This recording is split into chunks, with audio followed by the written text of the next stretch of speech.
Hey y'all. Um, I was just going to YouTube last night and came across this case.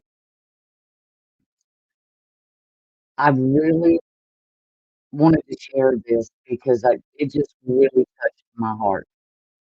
So I hope y'all enjoy this.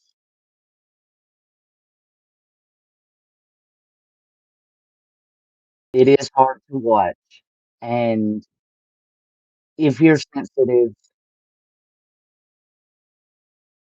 I would maybe this would be one to like skip out on. This is kind of hard to hear. So let's get started.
29-year-old mother of two, Kirstie Flood, began babysitting 2-year-old Fallon Fridley in August of 2020. This went on for 4 months, 3 days a week, without incident.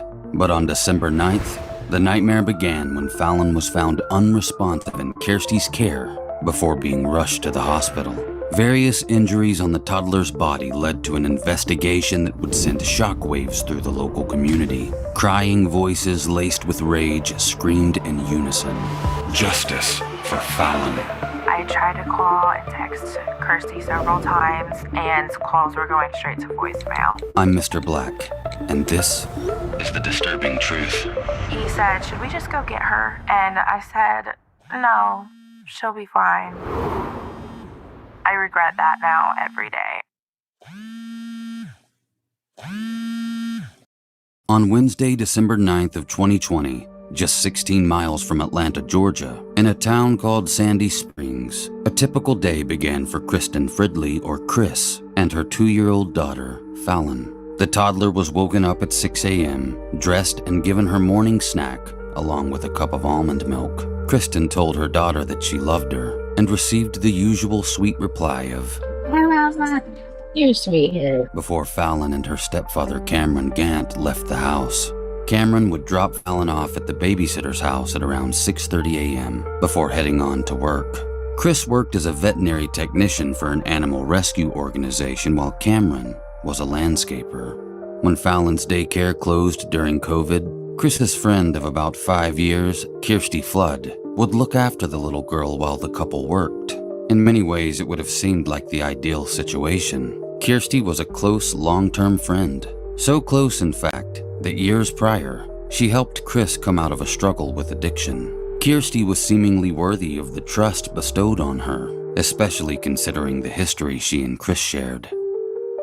And even more especially after 4 months of constant reliability in her care. Chris said herself that Fallon seemed so happy in Kirstie's care that some days when they would come to pick her up, she didn't even want to leave. Hey Fallon, come here. High five. High five. You're so funny. I love you. High five. Flood had 2 children herself, an 8-month-old and a 3-year-old daughter named Harper. Fallon and the 3-year-old were best friends. Everything seemed like the perfect setup. While Chris was at work on December 9th, she received a text around 1:30 p.m. from Kirstie, asking if Fallon could stay the night at her house. In 4 months of babysitting, Fallon had never stayed overnight at Kirstie's, but Chris had no reason to suspect anything was off with the request. After all, 2-year-old Fallon and 3-year-old Harper were best friends. If anything, it just looked like a sleepover in good company, with familiar, trustworthy people. People who had been there when Chris herself was struggling. What harm could it do? Chris called Kirstie when she got off work at around 4:30 p.m., but got no answer. When she texted Kirstie asking how Fallon was doing, Kirstie responded saying that Fallon was fine, but they were all at the park and her phone was about to die.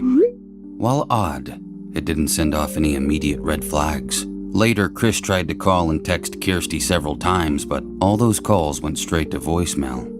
Stepfather Cameron was starting to feel uneasy at this point and even suggested that perhaps they should just go pick Fallon up. But still, Chris thought there was no major cause for concern because Kirstie was someone she trusted and even looked up to. Happy birthday to you. Happy birthday, dear Fallon. Happy birthday to you. Yay! Blow the candle. Blow it. Blow it. Blow it. At around 6:30 p.m., Kirstie finally messages Chris to say that everyone is home and safe. Chris replies with no problem and asks if she can FaceTime Fallon. Kirstie tells Chris to give her an hour to charge her phone first. Then an hour later, Kirstie FaceTimes Chris from a very dim-lit room where Fallon appears to be propped up on the bed. Kirstie explains to Chris that Fallon has just woken up from a nap. Chris said the phone was roughly 5 feet from her daughter, and while she didn't notice anything visibly off in the dim room, Fallon was not responding to her mother. This was out of character according to Chris and Cameron. Then when Chris asked Fallon if she wanted to talk to Daddy and passed the phone to Cameron, the call suddenly ended. Cameron again suggested going to pick Fallon up, but again, Chris declined, a decision she regrets to this day.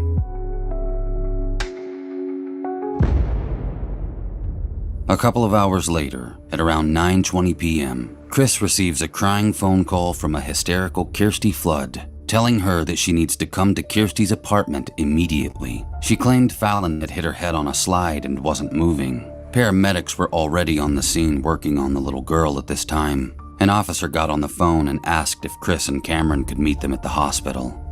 Next, Kirstie Fridley found herself facing a parent's worst fear. She was standing in a room at Children's Healthcare of Atlanta with Cameron and her mother. They were in there for what felt like hours. It was a small private room, the kind one might expect to see in an emergency department. This was the kind of room that no one wants to be in, the kind of room with walls that rarely echo good news. Chris demanded to know what was going on and begged to see her daughter, but her pleas were denied. Fallon was alive, and the doctors were running tests and doing everything they could to stabilize the 2-year-old, a 2-year-old whose mother was getting angry. Chris couldn't understand why she couldn't be beside the angel she created. But looking back, she now assumes that she too may have been initially suspected. And what the world now knows was a horrific case of child abuse. The doctor came into the room randomly with updates too vague to conclude anything inherently negative or positive from, but one thing stood out to Fallon's mother. A question he asked in repetition. What happened to your daughter? Chris was distraught, confused, maybe even offended at the audacity. Was she getting blamed for something? What exactly had happened to her daughter? She had no idea. I was asking to see Fallon. They said not yet, we're working on her, and they wouldn't let me see her. The only information she'd been given was that her daughter had fallen off a slide and hit her head. But the doctor explained that Fallon's injuries were not conducive to playground injuries. In fact, he'd never seen a child recover from damages as severe as those he'd seen on the 2-year-old's body. Simply put, Fallon would need nothing short of a miracle to survive. Does your daughter have any health conditions? The doctor asked a now hysterical Chris.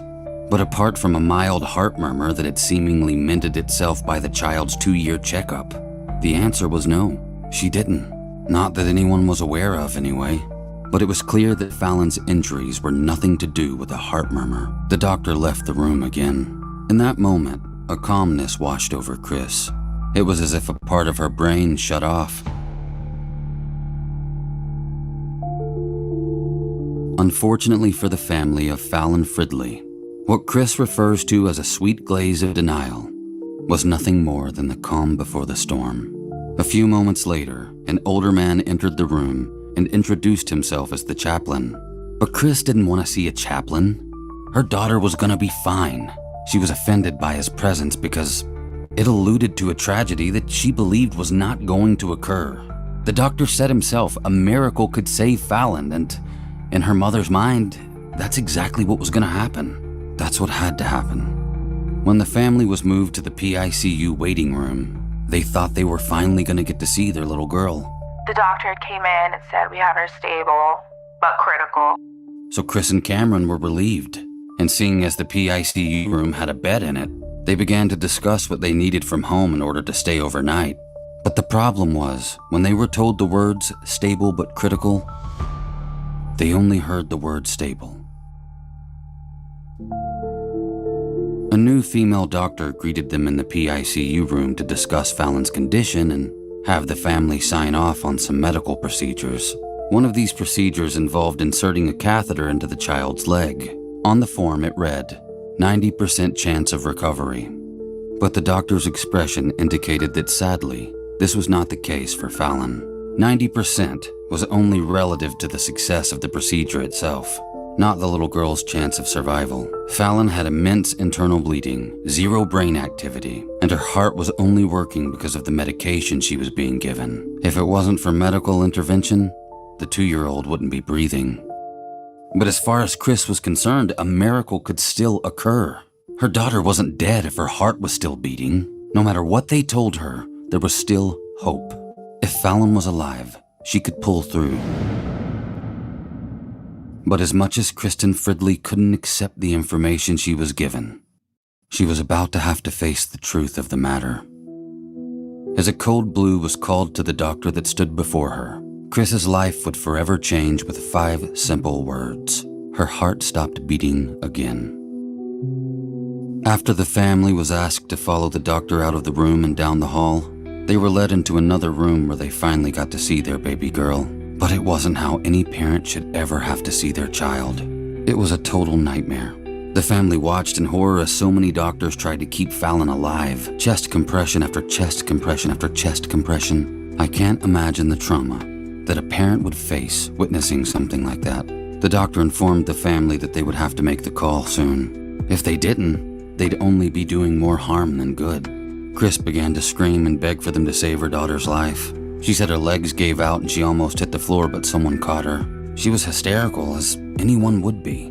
When you have a 2-year-old, your life is in that child. You live your life knowing that every step you take leads to the protection and safety of that soul you created. You would never concede, you would never give up on them. It just isn't possible. But while Kirstie screamed for God to take her instead of Fallon, her cries fell upon deaf ears. The CPR stopped. The nurses and doctors backed away from the little girl's bedside, and the room went silent. Chris rushed to her daughter, crying out and begging her to wake up, but she wouldn't. She was gone. A nearby nurse gently picked up Fallon and placed her into her mother's arms. Kirstie Flood held her daughter there as she stroked her hair and kissed her face until her own screams became mumbles. mutterings that still begged for her daughter Fallon to wake up. And as she sat there, she felt the baseball-sized knot on the back of Fallon's head.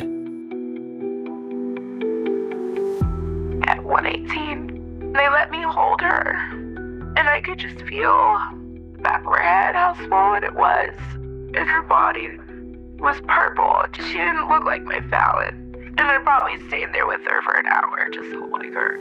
This is what I see every night before I go to bed.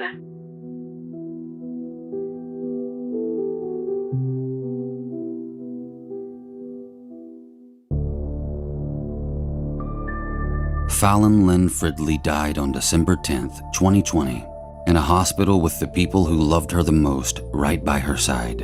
And while Fallon may very well be in a better place, the ones that stood near as she took her last breath wanted answers. What really happened to that innocent little girl? An autopsy of Fallon Fridley shows the child sustained a skull fracture as well as multiple internal injuries, including lacerations to her liver, her spleen, and even her colon. A medical examiner ruled the death as homicide by blunt force trauma. According to babysitter Kirstie Flood, Fallon fell and hit her head on the slide while at a park on December 9th. When they returned home to apartments on Monterey Parkway in Sandy Springs, Kirstie said she noticed the little girl was acting a little strange, so she put her to bed. Then later she claims Fallon wouldn't wake up. EMS responded to a 911 call regarding the child being unresponsive. After arriving at the apartment and administering CPR, Fallon Fridley was transported to the hospital where she would sadly pass away the following day. That same day, Kirstie is brought in to be interviewed by police regarding the matter. What you're about to see has never been seen by the public. You're going to witness the police interviews of both Kirstie Flood and her boyfriend, Jeffrey Meyers. The details that unfold during the following series of interrogations are hard to hear, but listening to them helps paint a picture to better understand how things transpired the final day that Fallon Fridley was in the care of Kirstie Flood. All right, Kirsty. This is my partner, Detective Pearson.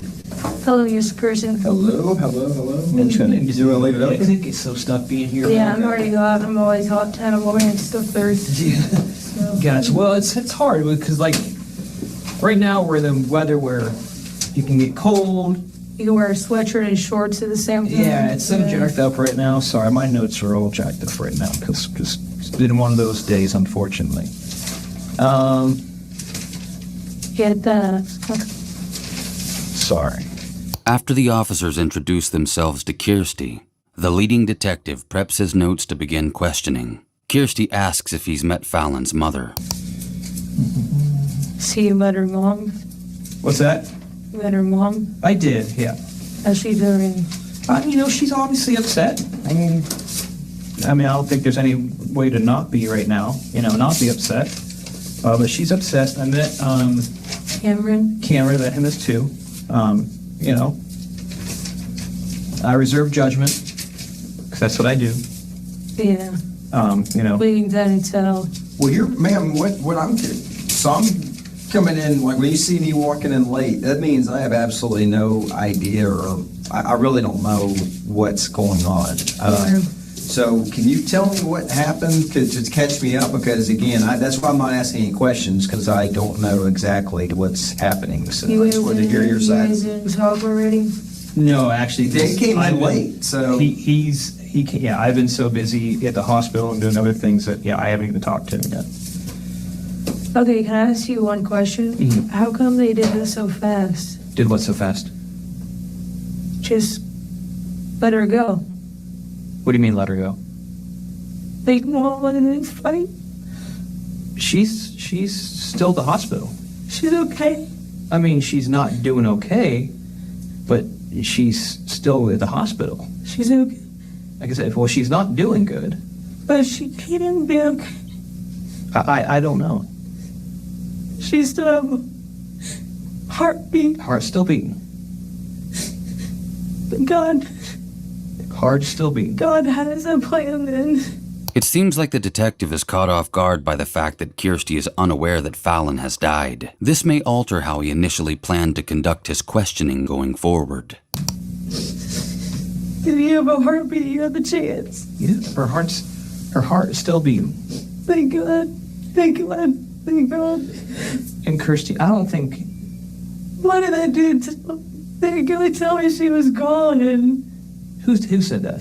The officer. No, she's not. She's not gone. Her heart's still beating. Why did you tell me that? Honestly, probably just miscommunication. Apparently, officers don't have to tell the truth during questioning. And since they've already led Kirstie to believe Fallon is alive, they probably realize she's more likely to continue to talk to them truthfully if she thinks a murder charge is off the table. At this point, if she were to admit to assaulting a child, it's a much lesser charge if that child is still alive, rather than if her crimes resulted in that child's death. And if Kirstie asks for a lawyer, the interview is over. Hope is a powerful tool in many interrogations. As long as Kirstie Flood has hope, she's likely to talk. Just confirming, Kirstie, your last name's Flood, correct? Yes, sir. Okay, cool. Sometimes I can't even read my own writing. I'm just writing so fast and just, yeah. We're good. So y'all don't do the last thing, or what? We do. Would you feel better if I had a mask on? No, I just prefer to speak. Yeah. And not be, you know what I mean? The hope that we mentioned before, coupled with the leading detective's calm, casual, friendly demeanor, could be the cause of Kirstie fully removing her mask. Maybe she's starting to relax into the situation and believes she's not in as much trouble as she once may have thought. You'll notice her tone of voice becomes more stable, and her need to hide behind the mask disappears. I typically watch Fallon 4 days a week, roughly. I've been with my company for 6 years, so I'm getting paid unemployment to stay home. I'm also in school for cybersecurity. I have a newborn, a 3, almost 4-year-old, and Fallon is 2. Like I said, I'm with her 3-4 days a week. Me and her mom, you know, we've been through a lot together. I helped her get sober a long time ago. Quite some time ago,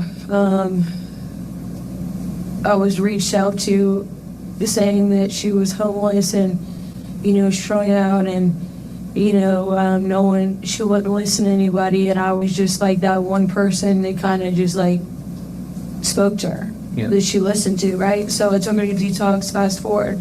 She went down to Miami, had Fallon in rehab with some scum. He's never raised her, never claimed her, never nothing. Mm-hmm. So I have a soft spot for Fallon. That's why I charge $125 a week on that, and that's nothing if you know the price is ridiculous. It's not expensive at all. No, and I do it because she's a friend, and I do it because I love Fallon. I don't know Cameron very well, but We'll come back to the topic of Fallon's stepfather, Cameron, later. But Kirstie seems to want to use the information she's divulging as a way to paint herself as a saint. And to be fair, it's also worth mentioning that most of the people that spoke about Kirstie did so painting her in the light of a loving mother who adored her own children. But it's worth noting that Kirstie had a history of battery dating back to 2010, where she was ordered to undergo counseling and avoid contact with the victims of her assault. She also had a history with drugs. She goes on in her interrogation to briefly mention Fallon's stepfather, Cameron, before continuing to discuss the details that transpired on December 9th. I don't know him. I know a little bit. I'm trying to get to know him. I'm trying to give him the benefit of the doubt. Long story short, he drops Fallon off this morning at 6 o'clock in the morning, and she stays. She goes in the room with Harper. She plays with Harper for a decent amount of the day. Her and Harper, my daughter, are like best friends. Okay. Mm-hmm. So they play, and then finally we end up going to the park. This is hours later. Yep. So for breakfast, she had the cereal bar, lunch, cheese puffs. They had some goldfish, graham cracker, chocolate ones. She was eating fine. She only eats junk food, right? And at my house, we incorporate vegetables. Which says she had problems? I'm sorry. That's all I was out of YouTube.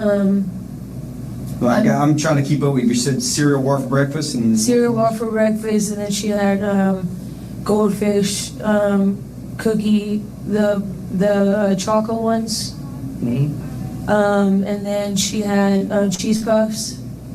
Okay. And then she had some of her yogurt. I buy her Silk yogurt because she is non-dairy. So she primarily does silk, almond milk and stuff like that. So I buy her specific things that she likes. She is very, very small. I don't know if you've ever noticed, but she doesn't really eat much, but when she does, it's typically junk food. So, that's just what it is. But anyway, so she ate that. Okay, so we get in the car. Morgan Falls is what? A mile and a half from my house? Yeah, barely. Kirstie is referring to Morgan Falls River Park, which leads to Overlook Park, a popular destination for families with kids as it has a nice partially covered kids' play area overlooking the Morgan Falls Reservoir. We were the last people there. Right before dark, though? Yeah, Roughly? Okay. right when it was getting starting to get dark. Probably 5:30ish. Ish, we started leaving. No, when it started getting dark, it was like I have my phone. My phone died when I was out there. But I have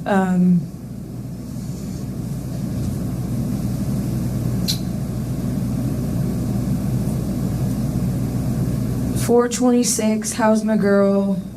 So we're about to go to Morgan Falls. My phone is about to die. We just pulled up. She said, "Tell her mommy misses her." And then here's a picture of my daughter and Fallon playing together, besties, Yeah. right? So I'm on the floor. The reason why I'm right here is because I'm on the floor with my infant. I always bring like a little picnic thing, snacks, blanket, the whole nine. And you got 3, you try to monitor it all. So anyways, I put both the babies on the swing, my babies, on the bucket swings. And then she goes down the slide, falls off, and when you go down a slide and you drop, that's what happened. And I was telling him she dropped, but I don't know if that had anything to do with anything. You know what I mean? Did she cry at all? When she's such the most quiet baby, and that is alarming in situations like at home. Gotcha.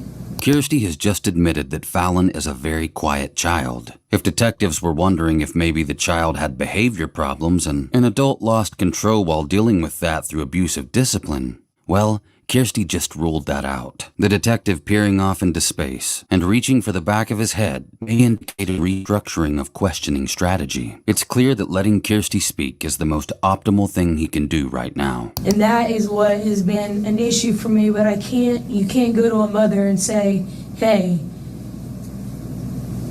the man you just married, I understand his past, but, maybe look into that a little bit better, or maybe not leave him with him all day on Friday." Mm-hmm. You understand what I'm saying? Wholeheartedly, yeah. That first of all, I would never marry a man with a record like that. Yeah. Second off, you're never going to be left with my child. Yeah. Like I said, I wouldn't even let them babysit my children. No, I wouldn't either. So No there's way, that. Jose. At this point, it's unclear exactly what past Kirstie's referring to when it comes to Cameron or what this has to do with the damage Fallon suffered while in her care. After dropping Fallon off with Kirstie, Cameron was nowhere near the little girl. This is the second time she's mentioned Fallon's stepfather. Regardless of what his past may be, the fact remains that Cameron was not present during the time Fallon appears to have suffered the injuries. Kirstie was. So anyway, she's always at my home. I feed her, I bathe her, I do everything for her. I try to limit her mom's stressors to the maximum degree. Basically. I was curious too. I was seeing that was pretty good. Do you have like any other pictures of her today? Oh gosh, I'm all about the pics. Cool. I mean, can I take a look? I just want to see because I'm just trying to play catch up. So I really appreciate you doing that. Yeah, I am all here. Let me go. Let me make it easier. And these are today? Okay. So these are. Wait a minute, that can't be her. That's your baby, right? I'm messing with you. That's my little stud, Muffin. I love him. So which one? Okay. That's so this Fallon. She's a cutie. And that's my baby Harper. Oh, what a sweetheart. Yeah, so I have a 3-row seat. So I put their car seats in the back, and then I put my baby boy, you know, face forward in the middle. Because I've been in 2 really bad car wrecks. Oh, yeah. So I try and, I just got that sticker on there today. I mean, Oh, this was today? yeah. You know what I'm saying? That was from today? I don't know about this picture, but this is definitely today because that was the jacket she was wearing this morning. Sometimes she likes to sleep in my son's crib. Oh. So I put that little love, you know, those little like Yeah. BB things. The boppy or whatever it's called. Yeah, and then I keep her safe, you know, just in case if like I'm in the living room or whatever, because she's still little, whatever. But I'm trying to do this and go back to the one, because I'm just curious, which one? the last one that you had shown. I'm sorry. Looked like they're getting along so well, huh? Oh, with them two? Yeah. Oh yeah, they're best friends. Oh, Well, yeah. you can go. I mean, really, if you look at Yeah. if you look at my life is centered around my children, was then into playing. Like I said, I consider her my child. She's literally, you know, a part of my family. Gosh, she is right there. That's my son and my daughter. So like we really, you know, we really have made it something so special. That's why like I'm like really making sure that she's not. I don't know why he told me that she was gone. It's possible that Kirstie may think she's coming off as a caring and responsible adult by showing pictures she took of her kids and Fallon that day. But in reality, the detectives are likely looking for visible signs of injury that may have been present during that time frame. If detectives were previously considering Chris and Cameron as suspects, this information might help rule them out. Next, the lead detective steps away, allowing the second detective to present his own questions. You know what I mean? Then I want pictures and I need. I'm sorry. Give me one second. Oh, no, it's okay. So, yeah, just hang tight. Well, I'm just trying to, like I said, I was just trying to get caught up. So clearly, the little girl she went to the hospital. Now, that's what I don't understand. So I was literally asleep. And my phone rings at roughly 11 o'clock and I came in. So that was where you believed, I guess, that she may have fell off the slide or whatnot? Okay, so, I mean, to me, the slide, the thing, whatever, that just sounds like, But then, like, on the bottom of the slide, there's you know, the bottom of the slide, and then you could, like, when you lift your head up, the only thing I could think of is there maybe, because I noticed, like, a little bit of red right here. It's nothing serious, it's, like, a little bit of red. Mm-hmm. But that was it. I'm like, there's nothing serious enough to where it would be like, oh my gosh, like I need to rush her to the hospital because internal bleeding. You know what I mean? Like my child fell off the top of the playground. Mm-hmm. But a huge difference. Yeah. So I played it like it was. You know what I mean? Went home, laid her down. She wanted to lay down for a minute. So I laid her down. She has her own bed, actually, at my house. I have a bed for my daughter and I have a bed for her. Laid her down next to her.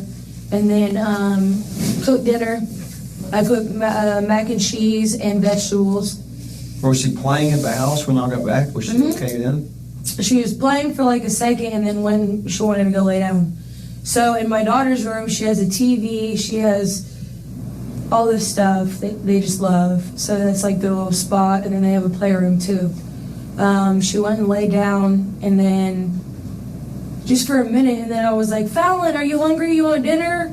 And she ran. You can ask Jeff. I'm not yelling so he doesn't think. She ran to the kitchen. I'm thinking, oh, baby, she's hungry. She feels good. She's great. She made me need to lay down for a second. Whatever, we're cool.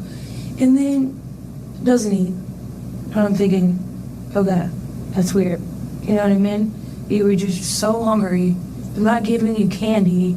you know, or am I just gonna keep giving you candy? And like, that's like, I think what her parents might do to make it just easier way out is candy and chips.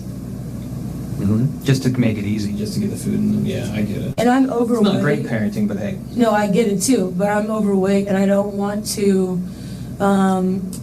do it to my kids. So basically I'm just trying to like have healthy options at my house. Okay, cool. So anyway, she didn't eat. Harper, I ended up giving all the food to my dog. I literally just threw it. She had like 2 bites. She had like 2 bites. I think she had like the veggies and then maybe 1 shell of a noodle. Barely anything. And then the rest I just gave to my pet because I ran out of dog food and It happens. I couldn't go to the store. I was trying to cook dinner, trying to do all this. Didn't want to leave her. So we stepped outside for 5 minutes, whatever, 10 minutes, smoke stay. I don't even know how long it was. Not long at all. Go back in there and check on her, and she's looking like this. So I'm like, what is that about? Yeah. Like, so my daughter has a unicorn. I built her like a unicorn. You saw it, the Christmas tree. Yeah. And she was just like this. Yeah. You don't need to get them out of here. I'm going to go talk with them real quick. Yeah. So there's no, just so we can get this whole thing going. Am I talking too much? No, you're fine, you're fine. In the middle of Kirstie describing the events leading up to Fallon being hospitalized, the lead detective excuses himself again to go into the other room and speak with Kirstie's partner, Jeffrey Meyers. She was, and then that's when y'all called, when she had the distant look, I guess, that when you called the ambulance? She had the distant look. I put her in the tub because shell shock. You know what I mean? That cold water Yeah. sometimes can, just do the trick, just real fast. So she was in her diaper and even still in her socks. And because I don't want to shell shock her too bad. Like, Or you just put her in the tub with her socks and diaper? like literally like sat her down like this, shined the cold water, held her back, like the back of her neck like this, and nothing. Didn't even respond to the water. Put yourself in Kirstie Flood's situation for a moment. A 2-year-old that you're watching for someone else is displaying signs of cognitive decline so severe that they're refusing to eat and are unresponsive. What would you do?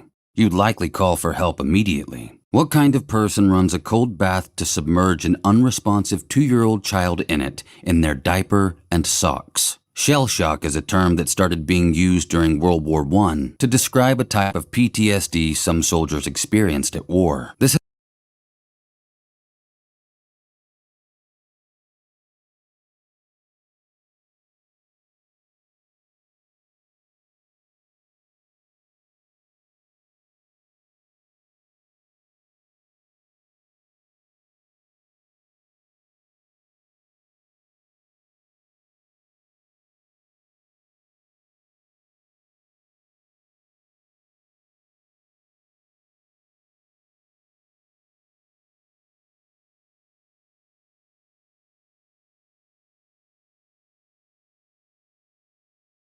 has nothing to do with resuscitating a toddler that's unresponsive by submerging them in cold water. What's even more frightening is that Kirstie made the statement that this can sometimes do the trick, as if what she said is common practice. Bizarre doesn't even begin to explain this.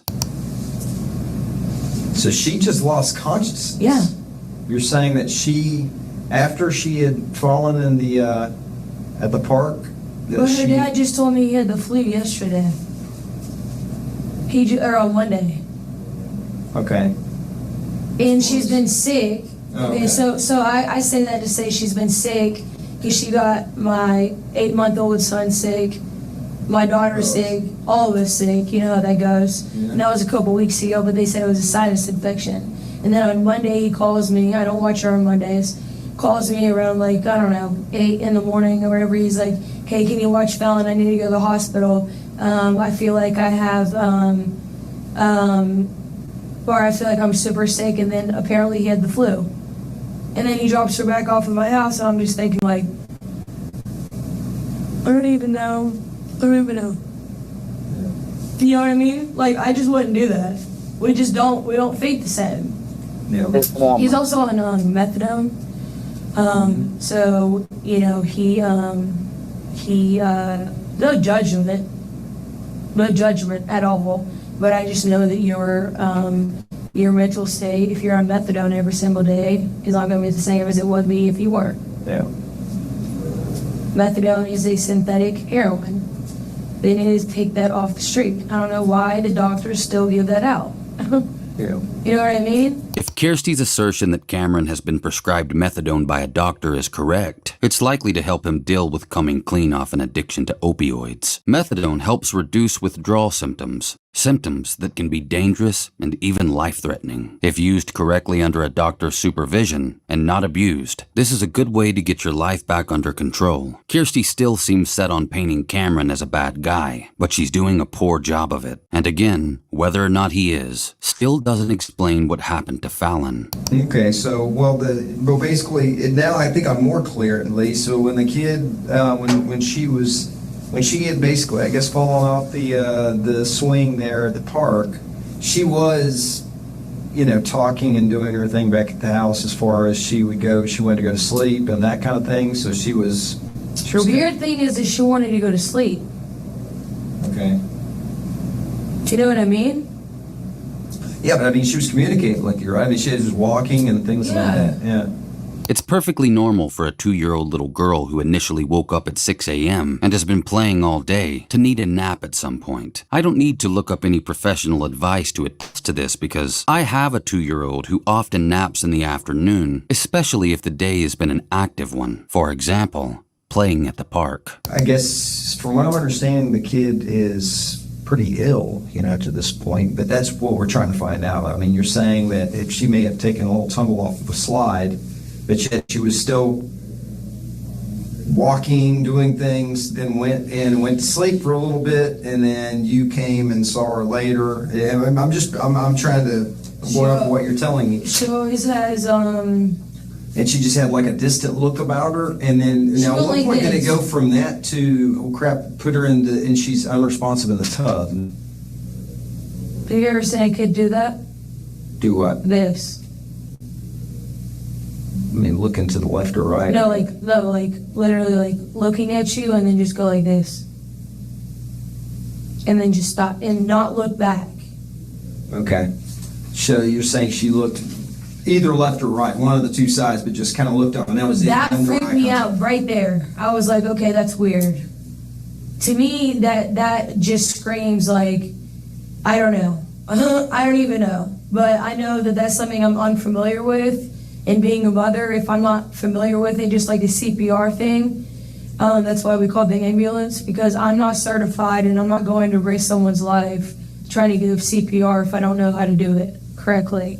Again, as the father of a 2-year-old, I've watched countless how-to videos on administering CPR and stopping a child from choking. Should I ever need these skills, the internet has quick-ready tutorials that can save a life fast. Also, 911 dispatchers can assist you over the phone easily. There is no way the situation Kirstie is describing would prompt me to run a cold bath and put an unresponsive 2-year-old in it. Also bear in mind, the only thing Kirstie has really described up to this point is that Fallon was looking to one side. And so she would never look back. Her eyes stayed glued to the side, to what you're telling me. No, I mean, eventually, after a couple minutes, it came back. Oh, okay. And then we put her in the tub, 2 seconds. Just a quick little... Were you and your boyfriend? Yes. Okay. Just a quick little... He was helping me trying to do everything in the SWAT. Put her in the tub for 2 seconds, and then, bring her back. As far as that, I'm just saying, I'm sure, because I'm a dad. Rocking her, we're literally rocking her, holding her, doing all that, just the comforting aspect, just trying to get, the whatever. I don't know, trying to do everything that I could motherly do. The natural mother things that you could do. And nothing was working. Okay. Can't you? What? At that point, after you got out of the tub? I'm like, what? No, seriously, what is going on? I could see if, poison or like something that would, you know what I mean? Yeah. They need to run some tests on that girl. They really do. All right. And they need to run some tests on her. I don't know what to do from here on out though, as far as like, I'm her nanny and I'm her all this, and I don't know. I'm a friend of her mother's. I don't know if I should go to the hospital and give her a hug. As if that was me.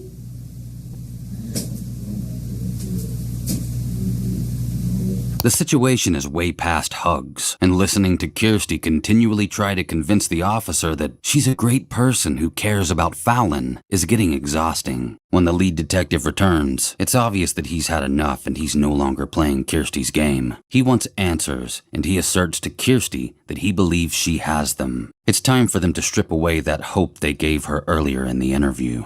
Okay, so let's get into the meat and potatoes of it, okay? She's in bad shape. Like real bad shape. Like, what do you mean? Like she might not make it to the night. What? Yep. So I'm gonna read you some stuff because I have some concerns, okay? These are your Miranda rights. You're not under arrest, but you're here in the police station. I'm gonna ask you some very hard questions, so I want you to know what your rights are. You have the right to remain silent. Anything you say will be used in court as evidence against you. You have the right to talk to a lawyer for advice before we ask you any questions and to have him or her with you during questioning. If you cannot afford a lawyer, one will be appointed for you without cost, and he or she may be present at all times during your questioning. If you decide to answer questions now without a lawyer present, you will still have the right to stop answering at any time until you talk to a lawyer. Do you understand? Yes. Okay. So, what we have here and why I'm concerned. Do you want to know all the issues that she has? Yes. Okay. According to the doctors in the ER, Yes.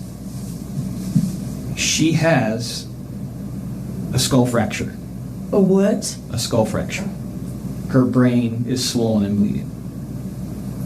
She also has internal bleeding where she has, according to the doctor, let's see here, her belly is full of blood. She's got an injury to her liver, her spleen, and her colon, and is still actively bleeding inside. She has no brain function. Oh my God, stop. She's got bruises all over her body. Stop. She's got bruises all over her head. The external part of her head is swollen.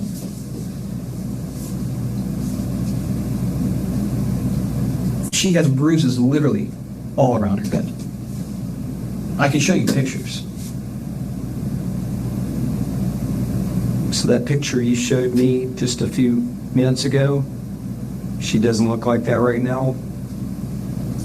She is bad. And this is precisely the hole that detectives let Kirstie dig for herself by allowing her to talk and show them pictures she took of Fallon at the park that day. There's very little question as to whether or not Fallon's own family could have caused what happened to their daughter. And Kirstie's own rambling testimony has begun to box her into a time frame where only her and Jeffrey could have possibly been around Fallon when the injuries occurred. You think it's the blood rushing to her head and all that stuff? You know, when you're laying in a... So when she was dropped off this morning, Yeah. how did she look? How did she act? Did you notice anything that was out of the ordinary? Her dad just told me she had the flu. I mean, he had the flu. That's it. That's it. You didn't see any bruises on her head, on her belly, and She had scratches right here. from a possible dog scratch, right? She had a scratch right here, and then she had a bruise right here. Okay. Yeah, that's it. So And then I think she had... no bruises up here. No. Okay, none of that was there. I mean, she wears her hair like this. Okay. She literally wears her hair like this. I would, if I saw a bruise on her head, I would call her mom immediately. Okay. I wouldn't just let a bruise just continue to be a bruise, because that's how you get internal bleeding. Correct.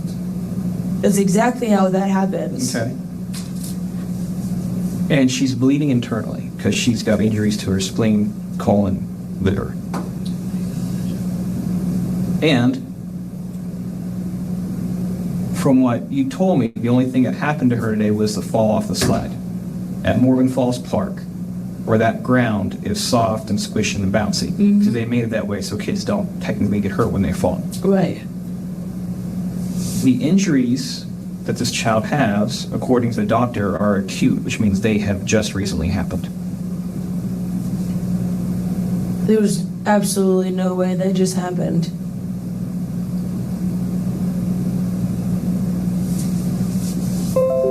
So these injuries this child has are not consistent with what you're telling me happened.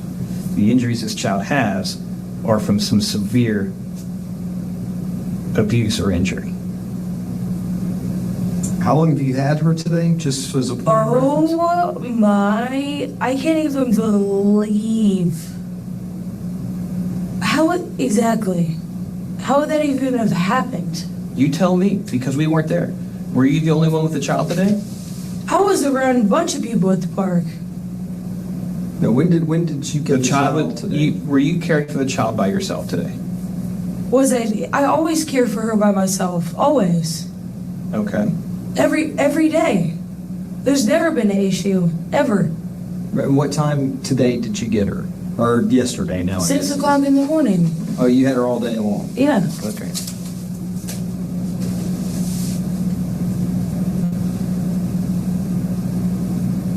Something's happened that we're not being told has happened. Because those injuries just don't appear. There is absolutely nothing that I would ever do to a child, first and foremost. Second off, if you ever look at my kids, they've never been touched, and they never will be. I don't believe in violence. So the fact that that's an acute thing that just happened, And you didn't notice any of these injuries on the child beforehand? I grabbed him the minute I saw him and called the ambulance. Does that add up to you? In your head, does that add up to you? Lots of crazy things can happen. If you're concerned about something and the first thing you do is grab somebody and call the ambulance.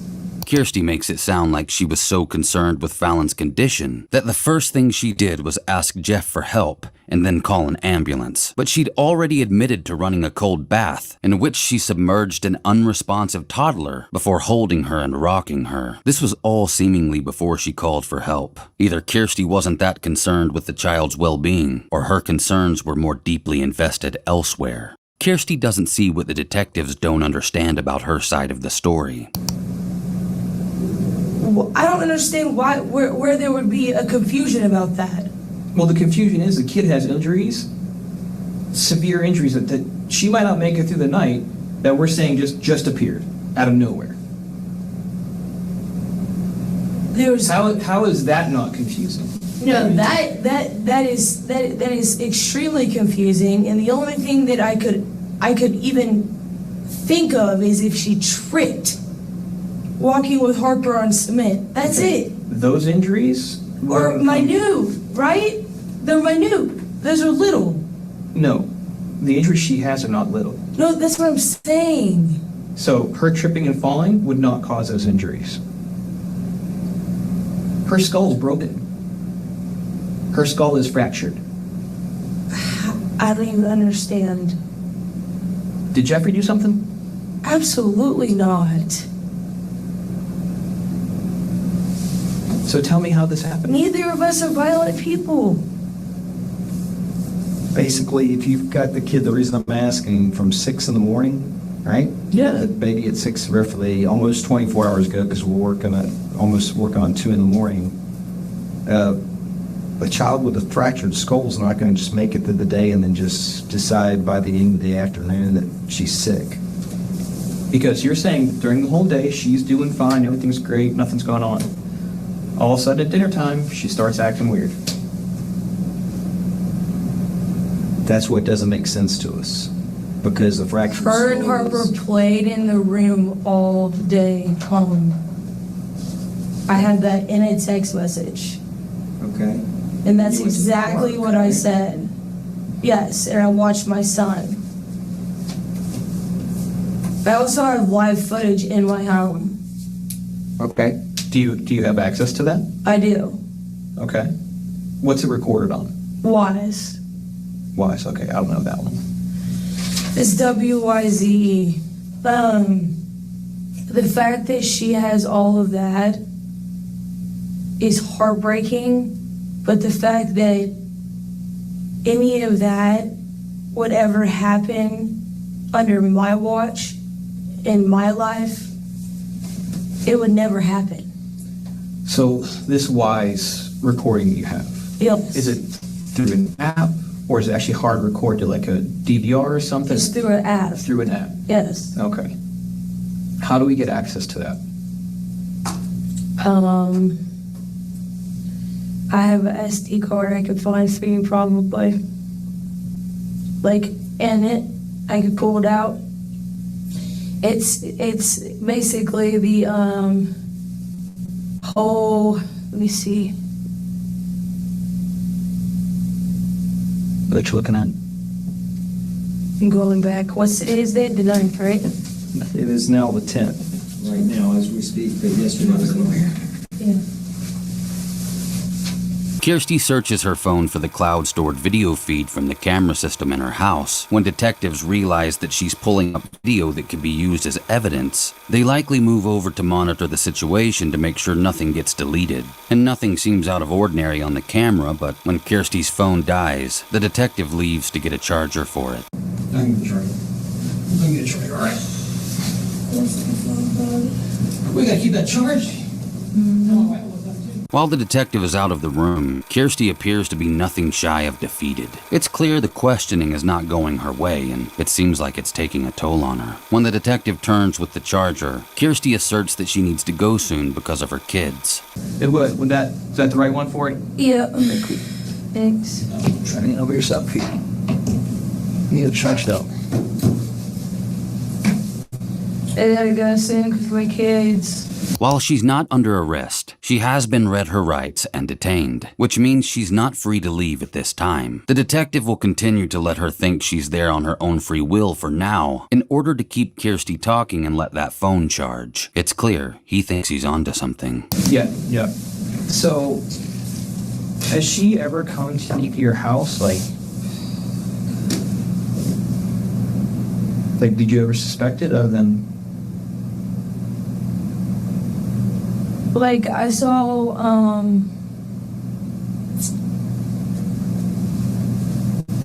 just random bruises on her legs.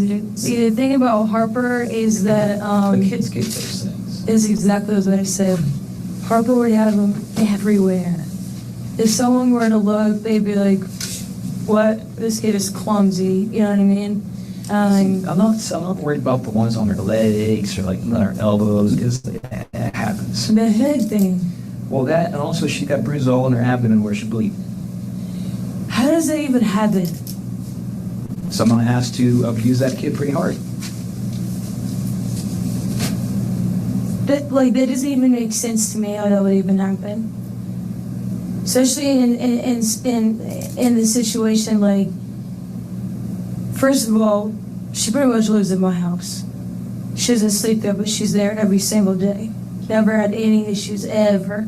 Fallon's mother claimed Kirstie watched the child for 3 days a week. At the start of the interview, Kirstie stated it was 3 to 4 days a week. Now she's upping the frequency to every day. I'm not sure what Kirstie hopes to accomplish by doing this. I'm not sure she knows either. But either way, it's probably not helping her case. But my thing is, and I can look at you and you probably done this a million times or whatever, but I didn't touch her. I would never hurt her. Literally. I've given her, ask her mom, I just bought her a kitchen. I literally give her all Harper's clothes, all her hand-me-downs. I feed her, I bathe her every day. Her mom never has to do any of those things. I do all of it. Yep. Because I love her. So, like, you telling me this is basically like you telling me that I'm almost gonna, like, losing potentially, even though I'm not gonna claim that, like, a chop.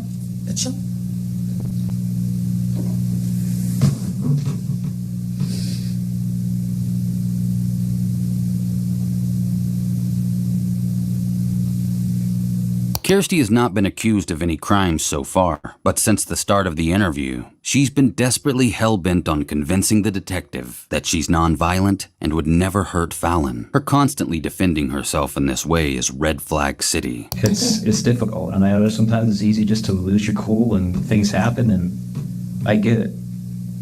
I just need to know. But I would never lose my cool on that level. I would never lose my cool on that level. I don't even have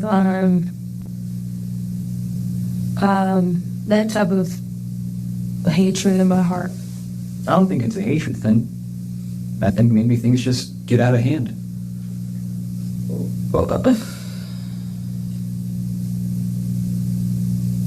I mean, literally, the only thing I could think of, and this is like far-fetched, but I know Harper would have probably came and told me, unless they were,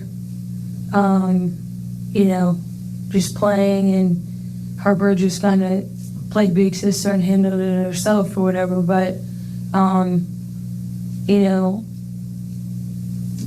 maybe Grace jumped on her. I don't know.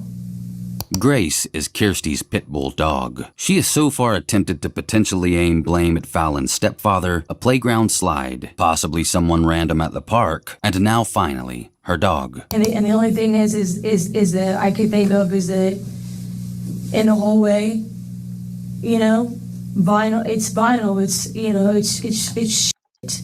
The whole apartment is shit. I mean, you see how I'm under a whole court case with them because of how it's living and how dangerous it is. Because Fallon actually almost stepped on there was a flipboard underneath the sink. She almost stepped on the nail. An old rusty ass nail. You know what I mean? And it's like there's just stuff everywhere. But that's the only thing that I could think of would be where we can add Kirstie's allegedly dangerous apartment to the list of only things Kirstie can think of that may have harmed Fallon that day. I mean, there was a little bit of a point where I closed my door. Sometimes I close my door because my kid she'll walk in and out. You know what I mean? And yeah, I can admit to that. But About close your door. Yeah, I could have made to closing my door today, yeah. For like at least an hour-ish. You know what I mean? Because Holden was asleep. Is this before you went to the park? Yes. She's just admitted to basically neglecting a 2- and 4-year-old for an hour in her dangerous apartment while she closed her bedroom door and slept. It's not a great look for the self-proclaimed super nanny, but when the other detective confirms that this was before the visit to the park, Kirstie likely realizes this excuse won't fly either. She then begins hiding part of her face with the mask. This may be a self-soothing technique to hide her rising nerves. Well, I don't know what you want me to do. I don't know. My concern is you're the only one that was with them all day. And these injuries happen. And we're saying we have no idea how they happened. Like, if I could give you an answer right now that would just solve the problem, I would, but I don't have an answer for you. The only two things I could think of is falling on cement. Which we didn't see happen.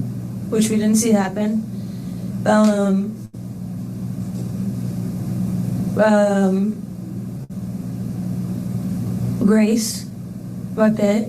Which we didn't see happen. Either. Did you hear her cry out at all today? I mean, I'll hear, Fallon is the most quiet thing you'll ever ask her mom. Like, he doesn't cry. Yeah. So, You know what I mean? Yeah. So that's not even a. My kid, you would hear from miles away if someone's brushing her hair. Yeah. Okay. There's a big difference. Gotcha. All right. Give me a minute. Okay. Boom, boom. Have a chat.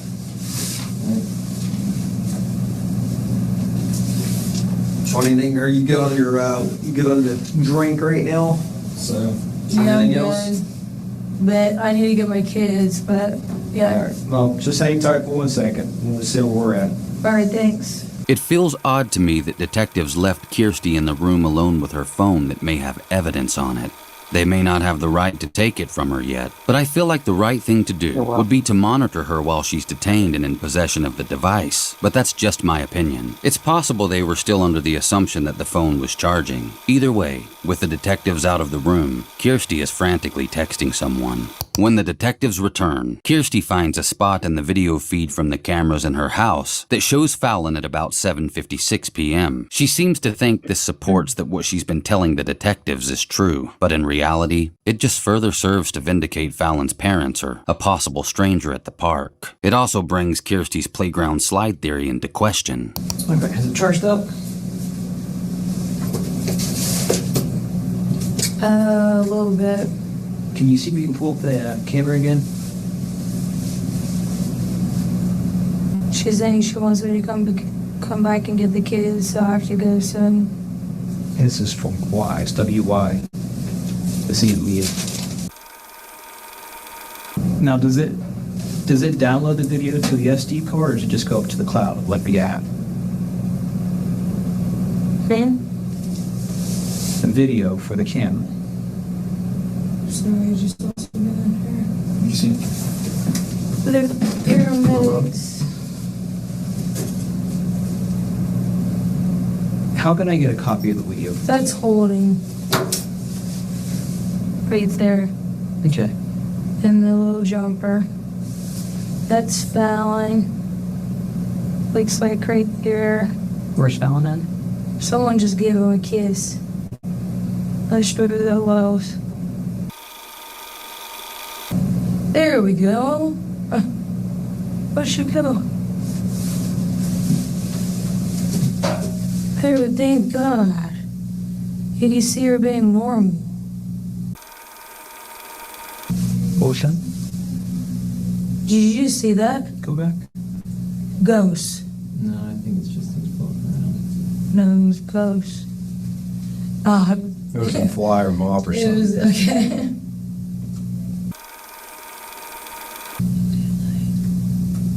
Set your dog right there, right? Yeah, let's let this play. Because that's a good time for him. Here in What the time is that, roughly? 7:42.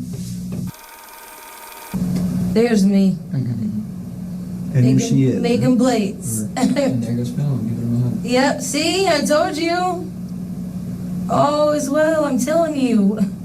It's mind blowing. Look at her. What time you showing there? This is 1956-25. What is Okay, that? so almost 8 o'clock. Military time. Whatever happened to Fallon clearly occurred after 7:56 p.m. on the night of December 9th. See? Try it again. She wouldn't do it. Took her back again. See, it's resilient. Like, I tried and tried and tried. That should show you right there how much I care about this kid. I'm like, I don't want you to go to bed hungry. Because she just, I don't know how her mom does it at their house. If they don't feed, I don't get it. I don't get if they just give them candy and chips, but. So I tried again. And then that's when I went to the back, I guess. I think that's when my dogs decided it was free game. Fallon's right there.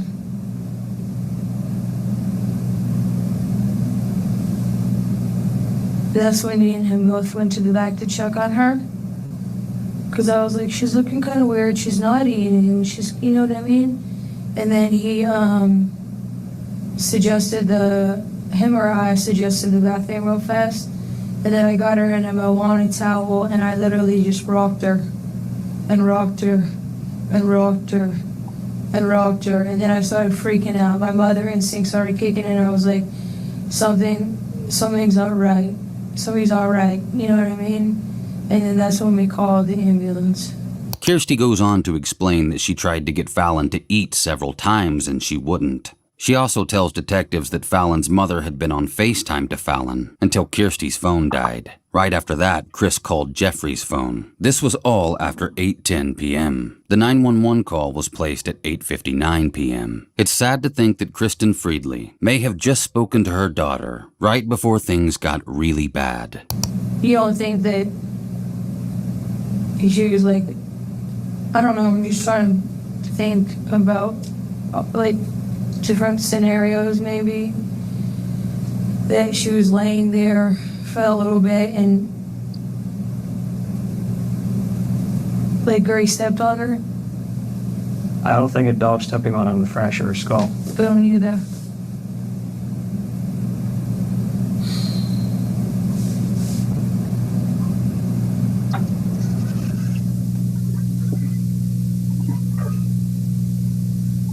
I could see like the pressure.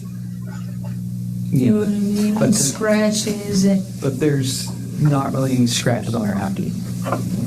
exactly. That's what I'm saying. So they're supposed to cancel it out thing too. And there's, I think for a dog to fracture her skull, I think that's, No, when you say acute, you know, what does that mean? they happened recently, What is recently? like today. So it could have been this morning. Like how early this morning do you think? Before she came to my house. It's almost painful to watch Kirstie grasp at any straw she can find to explain what happened to Fallon. Either her or Jeff are the most likely people to hold the answers to the questions everyone's asking. Suppose, yeah. I was gonna look. Can I see your wise thing one more time? Yeah. There's I really gotta go. My neighbor's texting me over and over again. No, I understand. Well, can I see this right before you get going? Because this was that's what we're trying to. Yeah. Because this is gonna help. So is this right here beforehand? The other detective appears back in the room again, and this time he's accompanied by a third female officer who just so happens to have the same camera system Kirstie does. While they may not have seen exactly what they were looking for on the camera's recorded feed before, this time they're searching for something that can paint a better picture of what happened to Fallon, something that can't be seen on camera. Is there a way to get a link for the video? I haven't tried that. You can share right here. You can share the camera, like add new users, which I don't think is quite the same thing. It's app based. If I don't have access to the website, so I don't know. It's pretty cool though. Yeah, it's a good camera. I'm happy with it. Yeah, I've had Can it you for a few years. Can you see if you can get the sound to it now? Yeah, What's I'm the and just Well, she said it knows what I know from the sun on the bottom up, but it's got bumpers. Sometimes they're slow because It's they're very- that's Wi-Fi it. based. let's hear Yeah, that. it's $30. But say we want to get a copy of the video from today. Let me get back to you on that. Give me a second to kind of. Do you know what play your around. noise of calibration is? Like you usually or whatever? I would have to get that for you.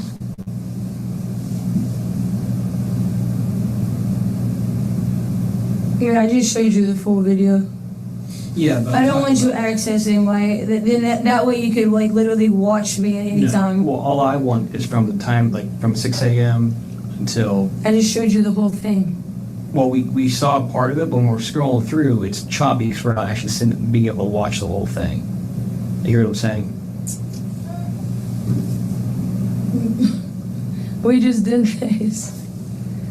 We did, and when we stopped scrolling for dinner time, it went by itself, and it showed us. We actually saw the video playing. Detectives want a copy of the stored video recording, and they also want to enable the sound just in case they're missing something. Obviously, if they could hear what occurred, it might give them some insight. But Kirstie doesn't like this, and seems to feign willful ignorance as to why the information would be needed. A totally innocent person would likely easily cooperate with law enforcement in this scenario because they'd have nothing to hide. Kirstie eventually agrees to email the full video to detectives once she gets home. And I hate to say, like, anything against Cameron, but, like, You're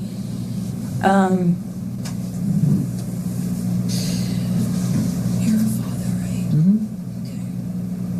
If you're wiping some random kids, Tata, and they go, Dada. would you think that's weird? Huh? Okay. She does it all the time. Just want I've even, like, literally gone like this. Like, you know, like when your pelvic bone right there. Just to kind of, like, see if, like, she's like, oh, you know, from pressure.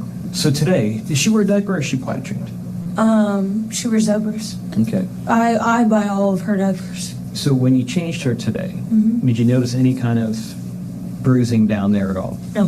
Kirstie keeps on talking to detectives about how good she is to Fallon and how much she does for her before going back to the topic of Fallon's stepfather, Cameron. This is a recurring theme in both Kirstie Flood and her partner Jeffrey Meyers' interrogations. Kirstie alleges that Cameron did time for child abuse, specifically rape or molestation, and she claims Chris's family made public Facebook posts specifically about this. In a later interview with police, Kirstie alleges that Chris denied the allegations, said they were misunderstandings, and had her family remove the posts. Now, this wouldn't be the disturbing truth if I didn't consider the information and do some digging. I did find old charges unrelated to anything Kirstie asserts. I also found a recent charge against Cameron Gant from March 29th of 2023 for violation of a family violence order. Apparently, there was a temporary protection order, or TPO, issued against Cameron Gant for Kristen's sake. He allegedly broke this in a non-violent way by canceling her phone. I'm not exactly sure why the TPO was issued in the first place, but I do know Chris and Cameron are no longer together. While Kirstie's claims are concerning, she has so far been caught in several lies and changed her story multiple times in her interviews. Her boyfriend Jeff does the same thing throughout his interrogation with detectives. Also, the fact remains that Cameron was nowhere near Fallon during the time when the damage occurred. I can't demonize Cameron Gant on charges, most of which happened 10 to 15 years ago, that do not in any way correlate with Kirstie's claims or the injuries that Fallon sustained while in her care. Kirstie's lies and her attempts to redirect suspicion aimed at her, at Cameron, still aren't working. Whether or not Cameron Gant is a good person is not something I can conclude, but I can conclude that he didn't kill Fallon. Who said he has a child abuse past? She did. Okay. She knows. The What whole about a family. child abuse past? I'm not sure if it was an aggravated or not, but I know he did some time. And wonder when you do things like that, you don't normally. It's kind of like one of those things. It's either in you or it's not. And After talking about Kirstie's allegations towards Fallon's stepfather, she asks when they will know an update on Fallon's condition. It's at this point in the interview that things really heat up. when do we know? Like when? I don't know how long it's going to take for her to come out, or if she doesn't come. I don't know. They're doing everything they can to help her. They can send babies up in the NICU. They sure can. They're premature with nothing. They can. She has suffered a lot of damage, though. She has suffered a lot of damage. And these are doctors in CHOA who specialize in kids. And they're telling me she has Those will go up. fractured skull, brain bleed, swollen brain, injured liver. Sorry. Thank you, Israel. Was I asked which one was your apartment key so that we can look it up for you? Oh, we're ready to go home, right? I don't know right now. And here's the why we're still here is because she has all these injuries. And the person she was with today is you. And I need to know, and I need to find out how she got all these injuries. And I get we're watching the video. This is what makes everything confusing. Because these injuries just didn't happen out of nowhere. These injuries happened somehow. You're the only person that was with her all day. That's not even fair. You cannot pin that on me. I'm not pinning anything on anyone. Yeah. I'm trying to figure out what happened. Wow. I have children, I have dogs, I have a whole life. And I understand that. No, I don't think you do. I do. She's about to take my car and my keys. No, she's not taking your car. Where is she going with my stuff? She came to get the key to lock up the house. Why? Because we served a search warrant at your house.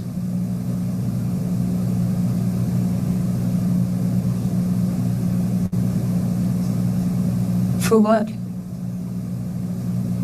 Because it's a high possibility this child was injured at your home. And you didn't find anything, did you? I don't know. I'm not there. Wow. But you have to look at it. Well, if you were in my shoes, I can't what would believe you you right think? now. You really just flipped the table. That's what y'all do, don't you? If you were in my shoes, what would you think? I'm not under arrest. Right now you're detained. I'm not under arrest. Right now you're detained. Well, I'm about to call a lawyer then if you're going to play this game. Okay, you're calling a lawyer? You're not going to keep me here. I have children I have to go take care of. You understand Right now that? you are detained. I have children. I understand that.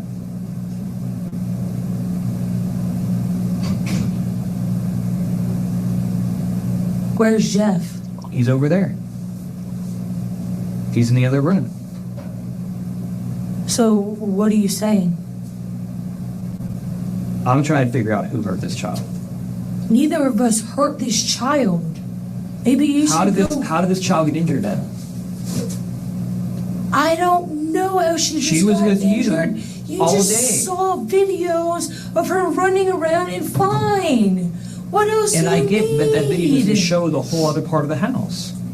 Why else? Okay, if she's so injured, why would she be running around like that? Have you ever thought about that? An acute injury? Don't you So- think she would be laying down? So you tell me, If she was hurt, wouldn't she be laying down? what could have happened when you took her off screen? So you think I took her off screen, went and beat I don't her, know. I need to know. what broke her happened, though. skull, She's got a fractured skull, bled her inside, and she might not make it through the night. and then brought her back out to feed her? And everybody else was just running around fine? Does that make sense to you? Crazy things have happened. I know what is going on in this child's body right now. And it doesn't just happen out of it.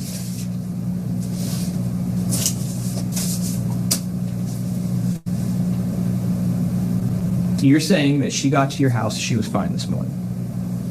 It All was day long, she's 6 fine. o'clock in the morning, and this is exactly what happened. We don't sleep because we have a newborn. I understand. He leaves at 6 o'clock, 5:30 in the morning. He's gone. I lay her down with Harper half the time. They go to bed. It's 6 o'clock in the morning. I try and catch some more sleep while I can with Holden. So I was sleeping in with Holden. She was in the room with Harper. They played. Did Harper tell you anything about the dog doing anything? I can ask Harper. But she has AKA statements like, oh, dog did this all throughout the day. Harper was in there for so long with her. That's what you don't understand. They were playing all day in there. I even have a text message that said they were playing all day. Now we're about to go to the park. Yeah. I said, in her room, they were playing all day. Did I not? Why would I say that? What? Come on, man. Don't do this to me. Don't ruin my life. I'm not ruining your life. No, you're on the cusp. I'm trying to figure out what am a happened with this mother. baby. I understand that. No, I'm trying to figure out what happened with this baby. I did not do anything to that little girl. And you are not about to ruin my life over that. I'm not doing anything. I'm in the midst of getting my entire record cleared from 2000, back in the day, 2010. Okay. I have busted my ass in life to get to where I'm at right now. Okay. And I have helped her mother, and I've been there for her, and I've done all of this, and you're gonna sit here and you're gonna tell me, do you think I hurt this little girl? I don't know what happened with this little girl. I just know she was with you, and now she's injured to the point where she might not make it.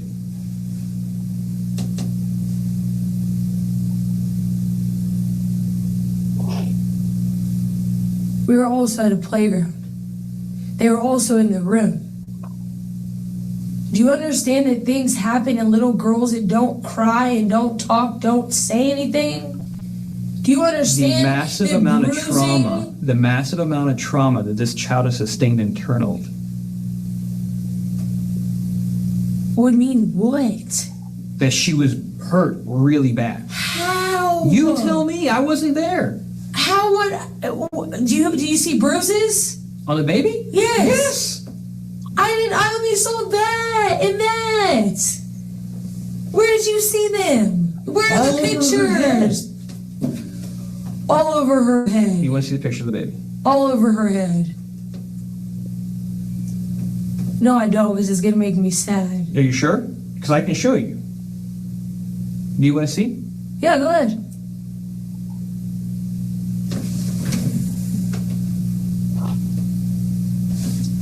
Those weren't in your photo.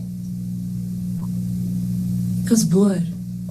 That is not blood. That's a fresh bruise. Those blood clots. Those are blood clots, and you're not a doctor. Just to let you know.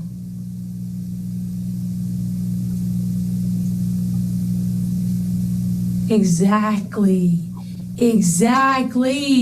what she had. Exactly what she had in that picture. And the only thing that she had in that picture. But what she didn't have in that picture is right there in the middle of her forehead. Blood. That's not blood. That's a bruise. What do you think? That's a bruise. Okay, Look at her nose. So let's look at that. Look at her nose. Look at her forehead. All right? That is your picture. Right. Right? From today. That's from today. Right. I don't see those bruises. That's exactly my point. That's exactly my point. The blood. So there's no bruises. So you're telling me there's no bruise right there? That one that we saw, yeah. But look in the middle of her forehead. Look at her nose. There's nothing there. You can't see that. There's a hair right there. There's nothing there. There's nothing there. I'm not making this up. She fell off a slide at the playground after that, too. And you said You're she trying landed to on her pull this back. out of... Yeah, you're trying to pull this out of... But how did she land? On her back. So how would that put bruises on her forehead? You know what else she was doing? Let me go ahead and show you what else she was doing. Since you think this is like some... I don't know what you're trying to do to me, but this is like literally... I'm trying to get to the insane. bottom of what happened with this child. Well,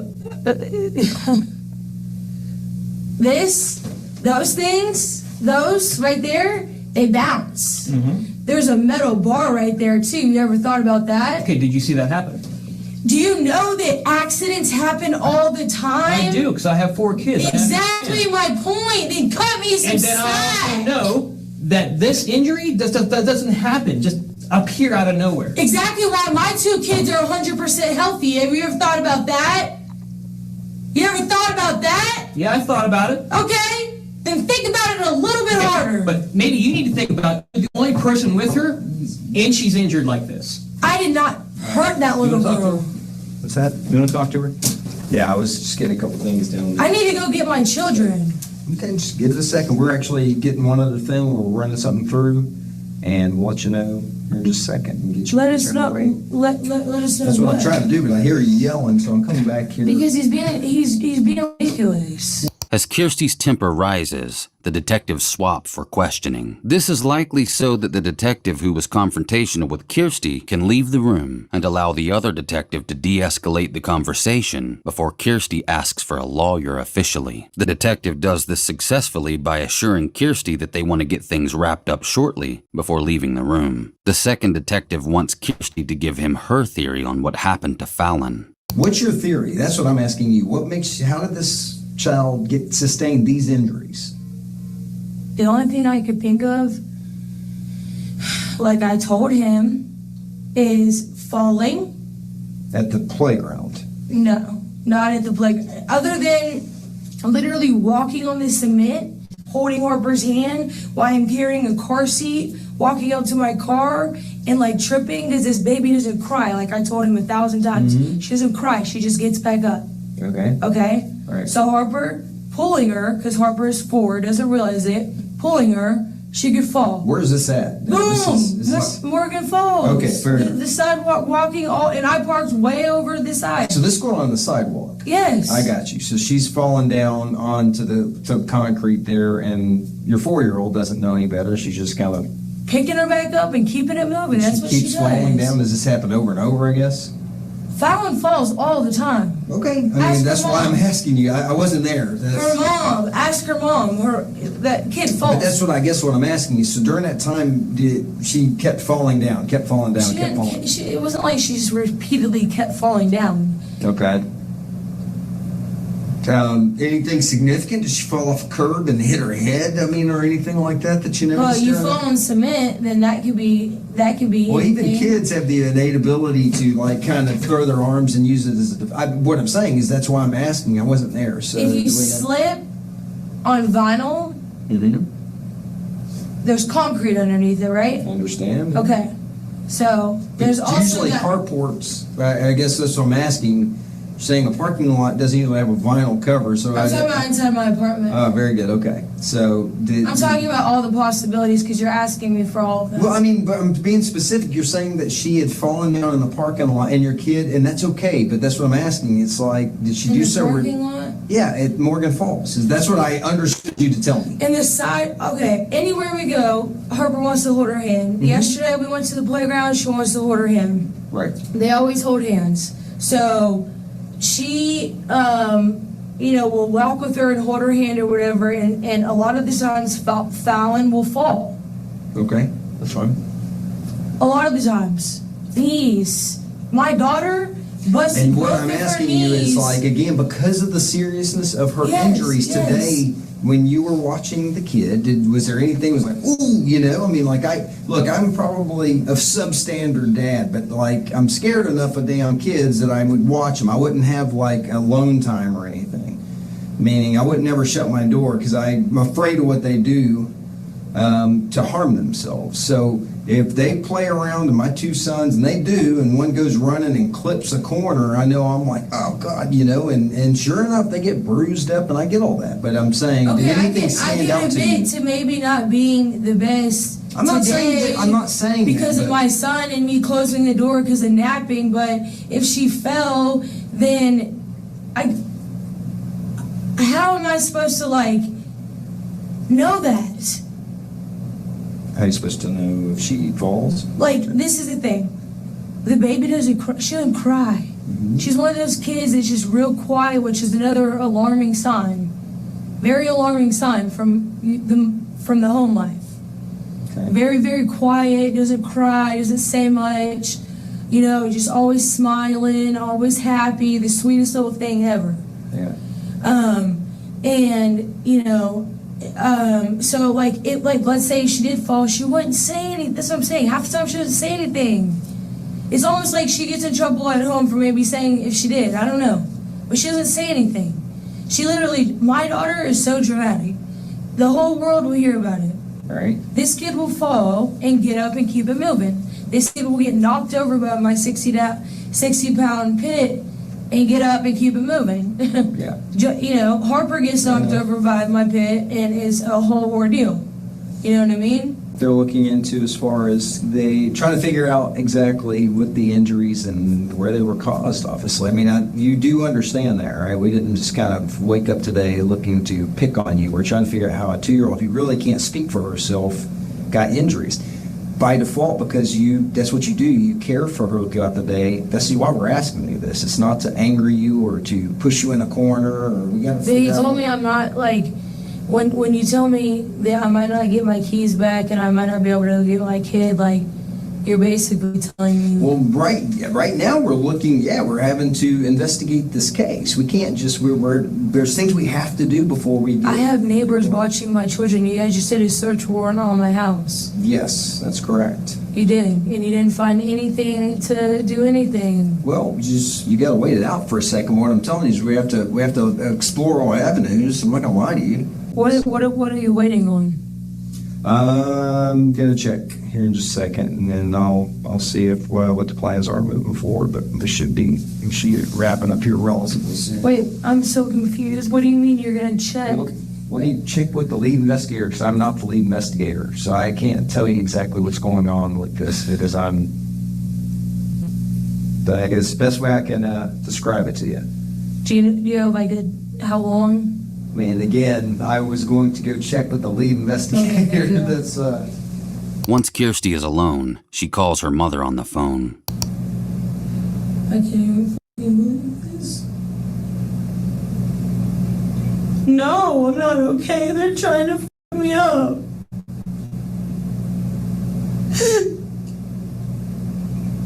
Yes.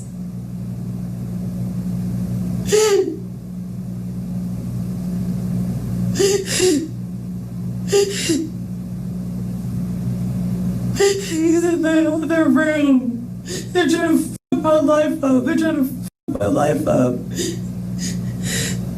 I'm like, so can I go? Can I get my keys? Can I go get my kids? Can I go do this? He's like, we'll let you know in a minute. We'll let you know in a minute. I'm like, are you taking me to jail? Like, are you about to ruin my f***ing life?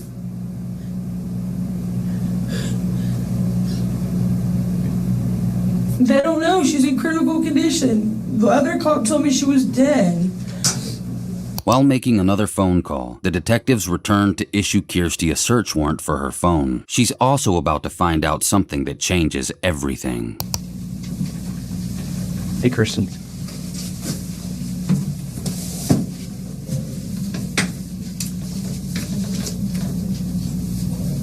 Are you actually on the phone with someone? Yeah, I am. Okay. What is this? This is a search warrant. For what?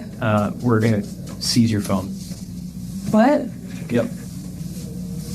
I can't. What? Yep. It's a valid search warrant, so I'm Valid the judge. So when you take your phone. So how Here's does... the deal. I just called the doctor, and Fallon is dead. No lie. She's at the morgue right now. Wow. She's gone. Wow. Her injuries were that bad that they couldn't save her. Did you just hear that? So they're seizing my phone.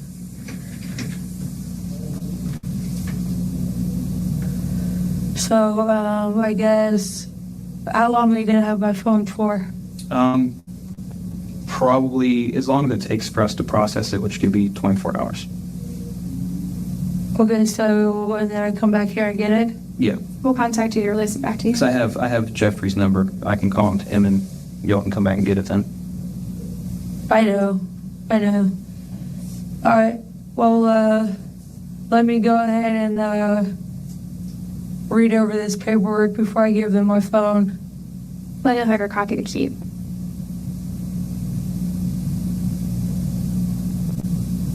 Okay. All right. Love you. Bye.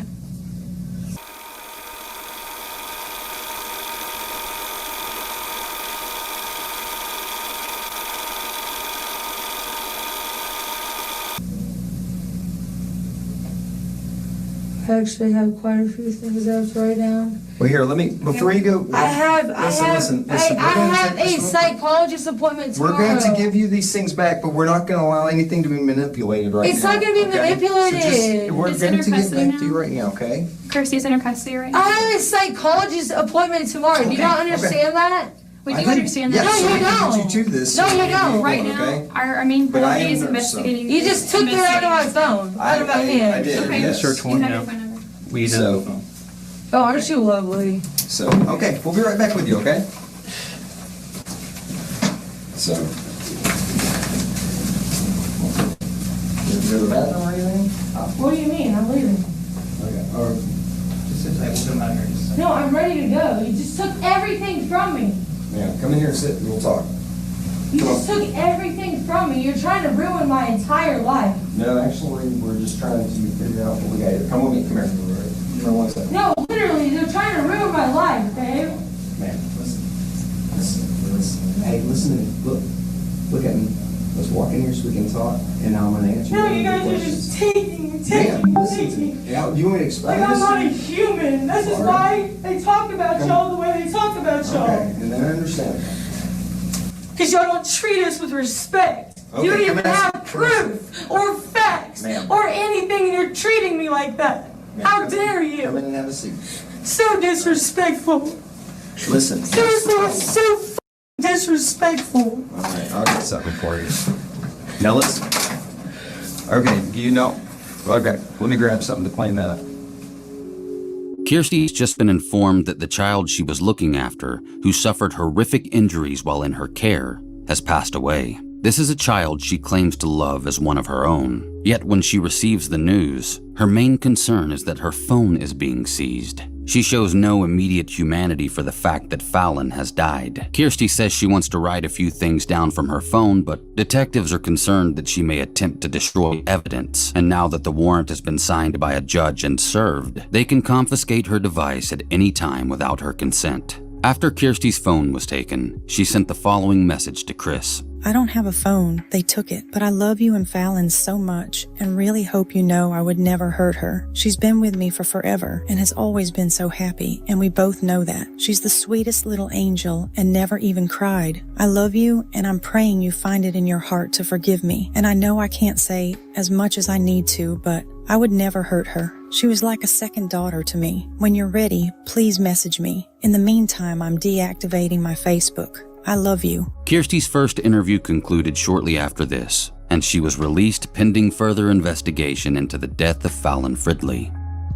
While Kirstie was being questioned, her boyfriend Jeffrey Meyers was also questioned by the same detectives in another room. According to Kirstie, he and Fallon's stepfather Cameron worked together at a landscaping company on different crews where Jeff claims Cameron got him a job. Jeff also claims that he and Kirstie have been together since around 2014 and living together since 2017. Jeff admits to being in and out of jail due to addiction, but says that since the birth of his and Kirstie's 8-month-old son, he's been trying to do right by his family. In Jeff's interview, he claims he left work at around 5:30 a.m. on December 9th, and that when he got home from work at around 5 p.m., no one else was in the house. He then proceeded to take a shower like he normally would, and when he got out, Kirstie and the kids had arrived home, he suspects, somewhere in the realm of 6 or 6:30. Jeff is questioned about Fallon's demeanor at this time. I didn't see her until I got out of the shower. I got out of the shower, and she had already put her to go to sleep. So I didn't see Fallon until she woke up to eat dinner. That's when I saw her. So she was put to bed for like a nap? Yeah, she was tired. I could hear her crying like she was trying to put her to sleep, go to nap. You know when babies get tired and they start whining or whatever. Jeff continues on, claiming that he heard Kirstie putting Fallon down for a nap. Next, he played with the kids while Kirstie made macaroni and cheese. So far, according to Jeff, he had yet to have any interactions with Fallon. So the first time you actually physically saw her was like at 8:30? I saw her asleep. I saw her napping. Yeah. And then she cooked dinner, and then when she made dinner, it was like 8:30, she yelled, "Fallon, come eat." She yelled it a few times. Fallon came right out the room, came and gave me a hug because that was the first time that I had seen her since I'd been home. Really seen her, you know what I mean? Yeah. She was fine. She seemed fine. She gave me a hug, sat down at the table, and we tried to get her to eat, and she wouldn't eat, man. I don't know. Kirstie says she deals with that all the time, though, about her not eating. So I don't really know what goes on during the day when I'm not there, but... So she came out of the room, ran out of the room like normal, everything seemed fine? I didn't think she was going to even hear her name be called, honestly, because she called it from the kitchen. And you saw what the kitchen is compared to the bedroom. It's a little bit ways, yeah. Right, so I didn't think she would hear. She came right out, looked fine, gave me a hug. She made her plate. Both the kids, Harper and Fallon, Holden was already asleep, sat down at the table. Harper started eating. Holden's your son, right? Yes, sir. You said he's 8 months? Yes, sir. And you said Harper's your daughter? She's my stepdaughter, pretty much. It's her. She has a baby right now, but it's still... You're being the dad? Yeah. Yes, she's 4. We're about to be 4. Yeah, okay. But, yeah, they ate. Harper was eating. And she always likes to brag, saying, look, I'm eating all my food. I'm eating all my foods. Because we're trying to get her to teach Fallon to do that. And Fallon wouldn't eat. We're like, Fallon, you don't want to eat, you don't want to eat. We're sitting there, and she's just looking at us. And she does that sometimes, you know what I mean? Like, she's a very quiet child. But this time, like, I'm trying to get her attention, and she's kind of, like, staring off to the right. Like, she wouldn't make eye contact with me. Mm-hmm. I thought that was weird, so I'm snapping in her face. And eventually, she would make eye contact with me and was coherent, you know, like, would understand what I was saying. Mm-hmm. So we said, are you okay? You okay? And she wouldn't say anything. So she was kind of breathing funny, like, I don't know, like maybe trying to, like she was trying to catch her breath, but wasn't out of breath. I don't know. It was weird, man. I've never heard the noise that she was making before, but we laid her down. She was fine. We stayed there for a few minutes to make sure that, you know, she was okay. Okay. We laid her down, saw that she was okay, left out, went and smoked a cigarette. We both said, now let's smoke a cigarette. I said, let's go, when we get done smoking the cigarette, let's go check on Fallon. You know, I'm worried about it. We were both worried about it. She said, we both agreed. We got done smoking the cigarette.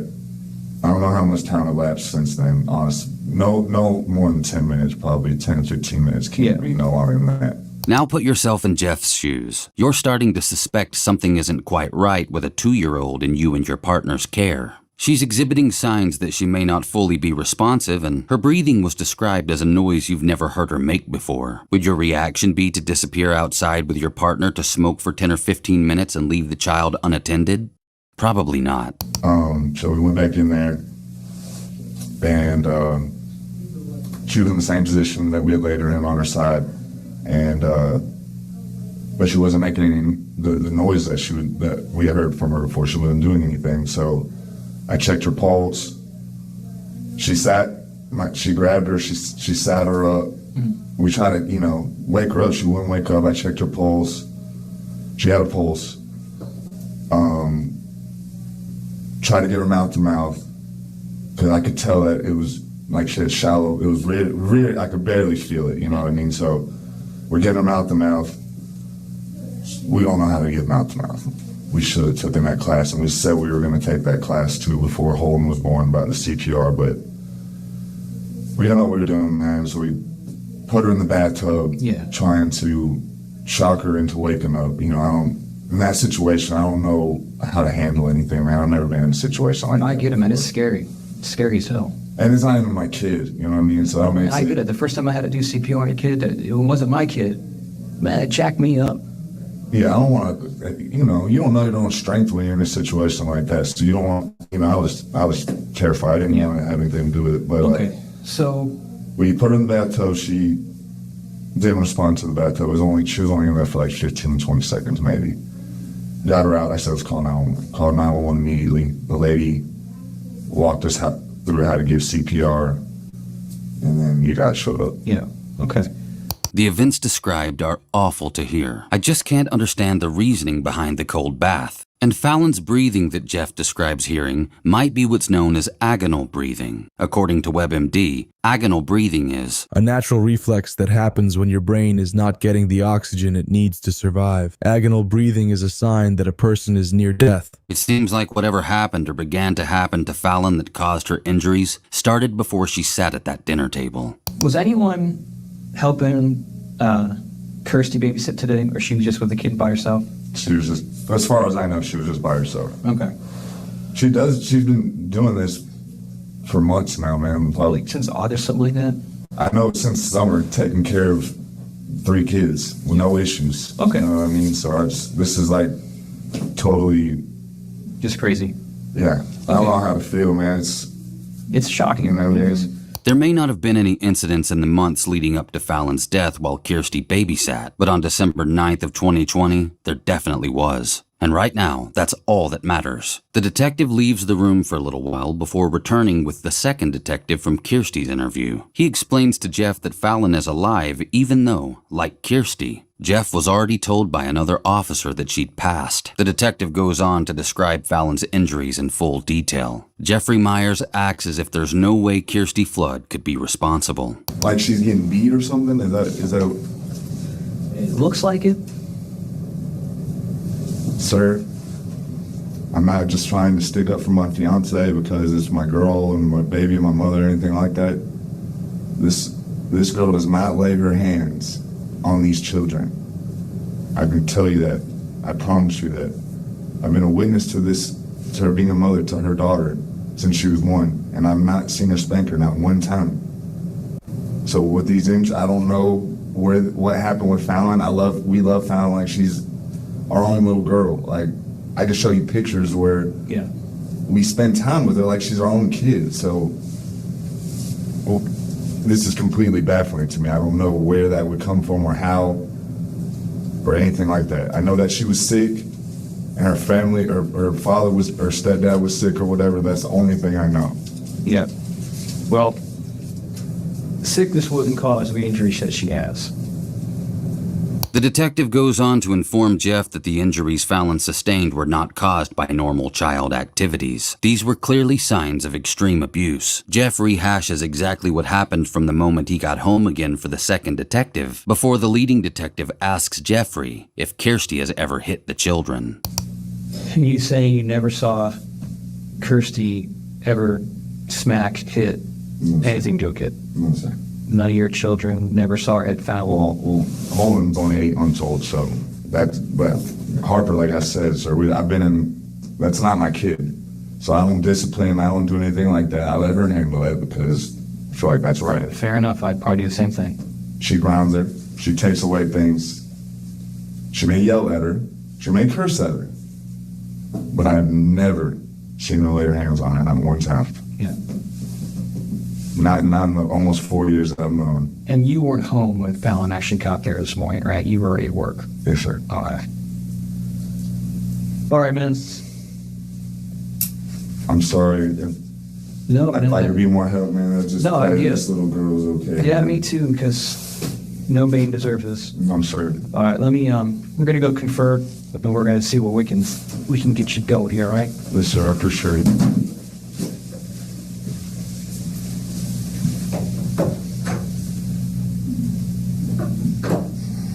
After detectives leave the room again, Jeff sits alone frantically texting someone from his phone. I don't know who it is for sure he's messaging, but I wonder if it's Kirstie. If you'll remember in her interview, she was also frantically messaging someone while she was alone. Then when detectives return, they inform Jeff that Fallon is no longer alive. She is now deceased.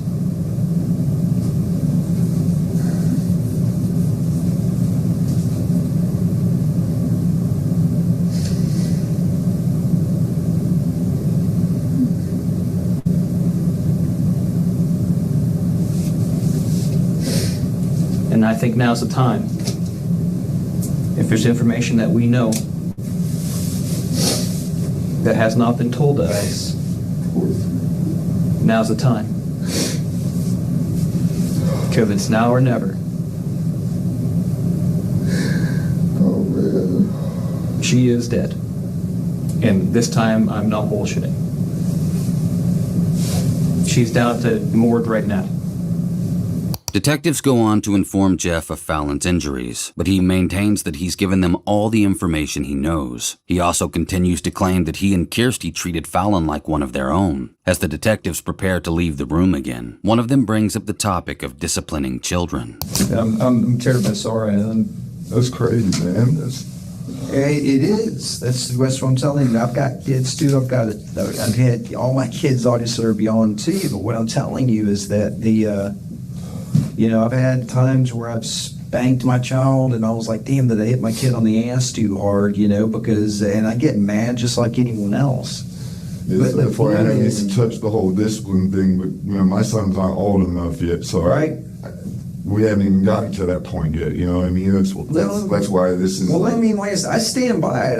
We're being recorded. I got whooped as a kid. And I don't get me wrong. I mean, no, what I'm saying is, like, I know there's parameters and limits, but I will never apologize for trying to, because my kids are well-mannered. They all say sir and ma'am to people. They're good. All right. Now, there's a person that would listen to say, I think I'm a fool and stuff, but I don't give a shit.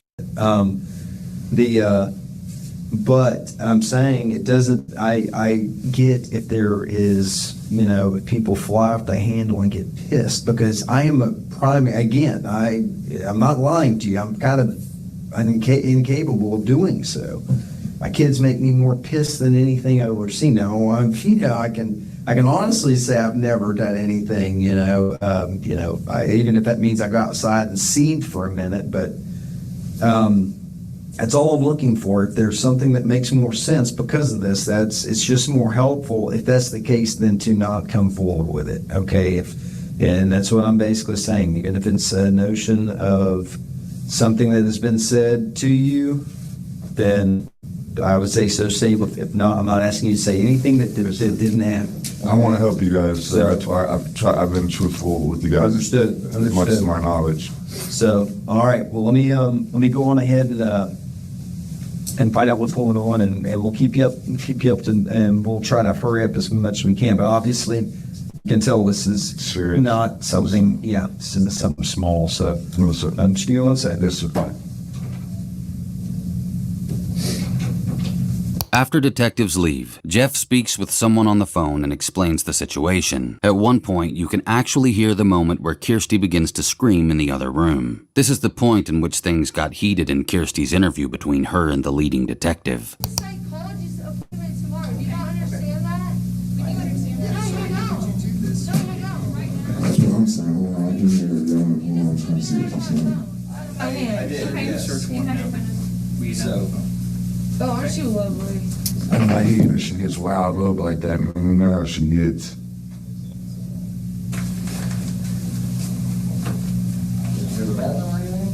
What do you mean? I'm leaving. No, I'm ready to go. You just took everything from me. Yeah, come in here and sit and we'll talk. You just took everything from me. You're trying to ruin my entire life. No, actually, we're just trying to figure out. Come with me. No, literally, they're trying to ruin my life, man. That's my girl. I want to make sure everything's good. We're trying to get her to come down. We're trying to get y'all out of here in the next couple minutes. She's upset, as can be expected in a situation like this. So all we're trying to do is get her to calm down, take a seat so we can get y'all out of here in the next, hopefully, couple minutes, okay? So, like I said, everything's fine. Just, we got to get through. We have to do our due diligence to continue the investigation to the fullest. Then we're going to try to get y'all out of here, okay? That's all it was. All right. We didn't need any water. We didn't need restroom or anything. I'm good. Okay. I'm pretty sure. If you need anything, just knock on the door, wave at the camera, any of those, okay? All right.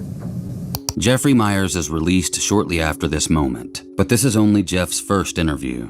The following day, on the 11th of December, Jeffrey Meyers and Kirstie Flood are brought back into the police station for further questioning about what occurred 2 days prior on December 9th. Kirstie is under the impression that she's just there to pick up the phone detective seized the day before. During Kirstie's second interview, she is re-questioned by a female employee of the department in a non-threatening manner. Kirstie claims that she helped Fallon's mother get back on her feet when she was dealing with addiction at the request of Kirstie's own brother. Kirstie says she's the one who talked Kristen into going into detox before Fallon was born. She also claims that Chris has been clean ever since. Kirstie then makes further unsubstantiated claims about Fallon's stepfather Cameron, while also claiming to look after Fallon primarily out of love. She also said she deactivated her Facebook due to the hate she's been receiving online in regards to the death of Fallon. I'm summarizing here because Kirstie rambles quite a lot. Next, Kirstie is asked about whether or not Fallon was a picky eater, which leads back into the topic of the CPR that was administered to the child.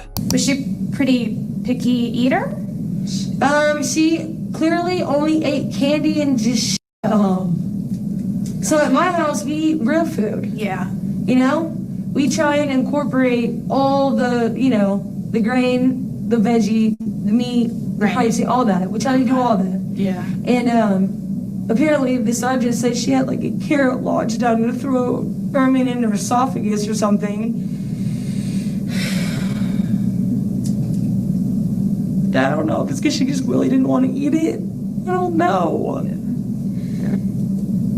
But the fact that like all of that accumulated, that's impossible to accumulate that fast. I'm sorry, but it is. What do you mean? All this stuff that detective said happened, with her. He said that she has like a brain something, laceration of the spleen. Yeah. Also, the people, this is too loose, on the recording line, I am not CPR certified, but they made me give her CPR for about 8 minutes straight like this. 2 inches deep. She's flat on your back. She's 2. Yeah. You don't do that with a 2-year-old. And I didn't think about that till later. Okay. You're supposed to flip them over and you're supposed to hit them around the back. There's a reason for it. They're too little right there. I think Kirstie's wrong about this. I'm no medical expert, but she seems to be describing what's known as back blows that you might give a choking infant. But Fallon was not an infant. Also, Fallon was unconscious. For kids older than 1 and younger than 8, mouth to mouth plus chest compressions are the right steps to take when a child is not visibly breathing and responsive. My understanding is that this is the technique used when the assumption is that the problem persists in the child's lungs or airways. The idea is to reoxygenate the blood to save the child. Kirstie Flood critiquing the 911 dispatcher on how to save a life is rich at best. For no shit, there was internal whatever. No shit. Yeah. You know what I mean? And my mom brought that up. My mom was like, you don't give CPR to a baby like that. You don't do that. You lift them up and you do behind the back like this. Okay. That's how you get it out of them. Okay. You don't do it like that. So whoever that professional was on the phone needs to know that. Okay. Do you think that's how they're saying that the internal injuries? That's the only thing I could think of. Like they said something about her stomach. Oh, okay. Okay, but the thing is they say go between the nipples, right? Okay. So when you're 2 years old, it's just kind of like there's not a lot of area right there. Right. So I am 200 pounds. She said to get over her like this, and full force, 2 inches, 2 inches, 2 inches, 2 inches, 2 inches, like that. So like when they say 2 inches, you mean like push down, so it goes down 2 inches? No. Oh, okay. Hold on. Oh, like. Mm-hmm. They wanted me to like plop it, and I'm like, I am not. I mean, I didn't stop. Yeah. I wasn't gonna stop. I was gonna do whatever I had to do. Yeah. But I'm like, something is not right about this. And then when I would blow the air in her, I would hear this noise in her stomach. Oh, okay. And then I would do it again, and it'd be like this, like I don't know what it was, fluid, if what it was. And then she'd go.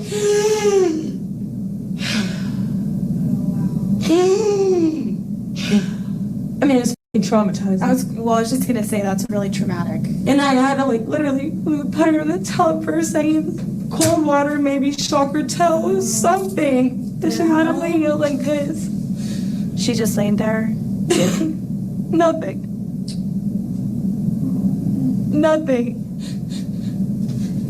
And so we immediately called 911 after that. We were like, no, we just. I was like, please, please, please, please, please, please, please, please, if there's a heartbeat, there's a chance. Please, please, please, please. For the love of God, don't ruin this girl's mom's life. Please. This is gonna change her whole life. I can't imagine. What you do there? Like, I love my baby so much I can't even imagine. Yeah. Anyways. I mean, it sounds like you did what you could. I tried everything. I tried to make her feel like my home was like her home. I tried to make her feel so special. Her mom said she wouldn't even cuddle with her when she'd come in my house in the morning times. A lot of times she would come and just cuddle with me in the bed. Like literally lay there with me for like an hour or two. We wake up sweating together. That's how close we were. You know what I mean? Yeah. And when everyone that came over, like my mentor came over on Tuesday, and he was like, he's shocked when I called him. He's like, oh my God, that girl loved you so much. I'm so sorry. He's like, I could just see it. He's like, she just was so happy and so sweet, but she was so quiet. That's a problem. She never ever cried. She didn't have anything to say. She just so quiet. Kirstie tries to convince the woman that she has the patience of a saint and plenty of support around her. She also claims that she reports suspected child abuse to authorities frequently. But I also am in sobriety, and I also have a mentor. I also have a therapist, and I also have a psychiatrist. You have a lot of support. I have a lot of support. Yeah. You know? That's really important. I have a lot of people who are willing to go to war for me for this. They know that, I mean, anyone that knows me knows that I'm absolutely incapable of doing anything to harm a child, ever. I call, you know, sometimes I call de facto people. A lot. Literally, I heard one girl left her kid in a crib, screaming for like 14 hours a day, like multiple days in a row, and her diaper rash was so bad that whatever. So I called. I was like, yeah, I called immediately. You know, I heard another girl. She would always just put her kid in front of the TV in a high chair and just let it sit there all day. Yeah. It's not parenting. No. It's abuse. It's neglect. Right. So, you know, things like that, like the neighbor upstairs, like same thing, like, you know. You have random men going in and out of your house. You leave at 2 o'clock in the morning every night. Where are you going? You're not going to work. Right. What are you doing? Be a mom. Yeah. You got 3. Come on. Step up. Yeah. You know what I mean? Kirstie rehashes the events that led up to the moment that her and Jeff went out to smoke a cigarette, during which time they left the child unattended for 10 to 15 minutes. When they returned, Fallon was completely unresponsive. And I was like, Fallon, you okay? Fallon, Fallon, Fallon. She just, and then I pick her up, limp. And I'm like, oh my God. This is likely the point at which a reasonable person would definitely call 911. Oh my God.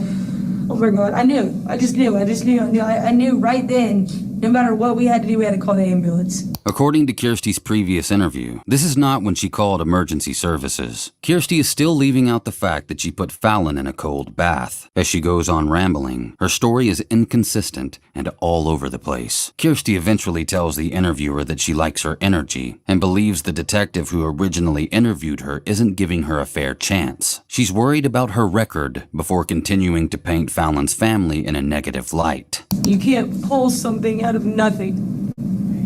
You know what I mean? So, you can't just, I know it's a state where it's like innocent proven until proven, whatever this innocent until proven guilty. Yeah. But you know, that's just bull, because if you put that on my record, and I do, which I will, get, you know, proven innocent, if it goes down that route, it's still going to be on my record.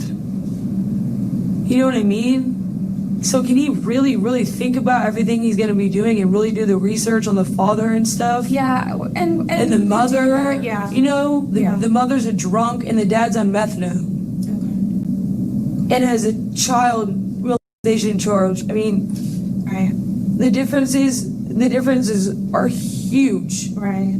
In the dynamics. You look at my home, you look at that home, you look at, I'm not trying to be, I'm just being factual. And why was she so little? Kirstie is left inside the room again for a while before a new, more official-looking detective appears alongside the female cop whom she met last time she was interviewed. Kirstie is about to repeatedly inform the detective that she has a lawyer. And this is where things really take a turn for her as she discovers she's not there to retrieve her phone. Kirstie. Yeah, how are you? Good, how are you? My hot son. Here you go. Listen, I'm Detective Mike Burson. I'm kind of assisting in this whole case.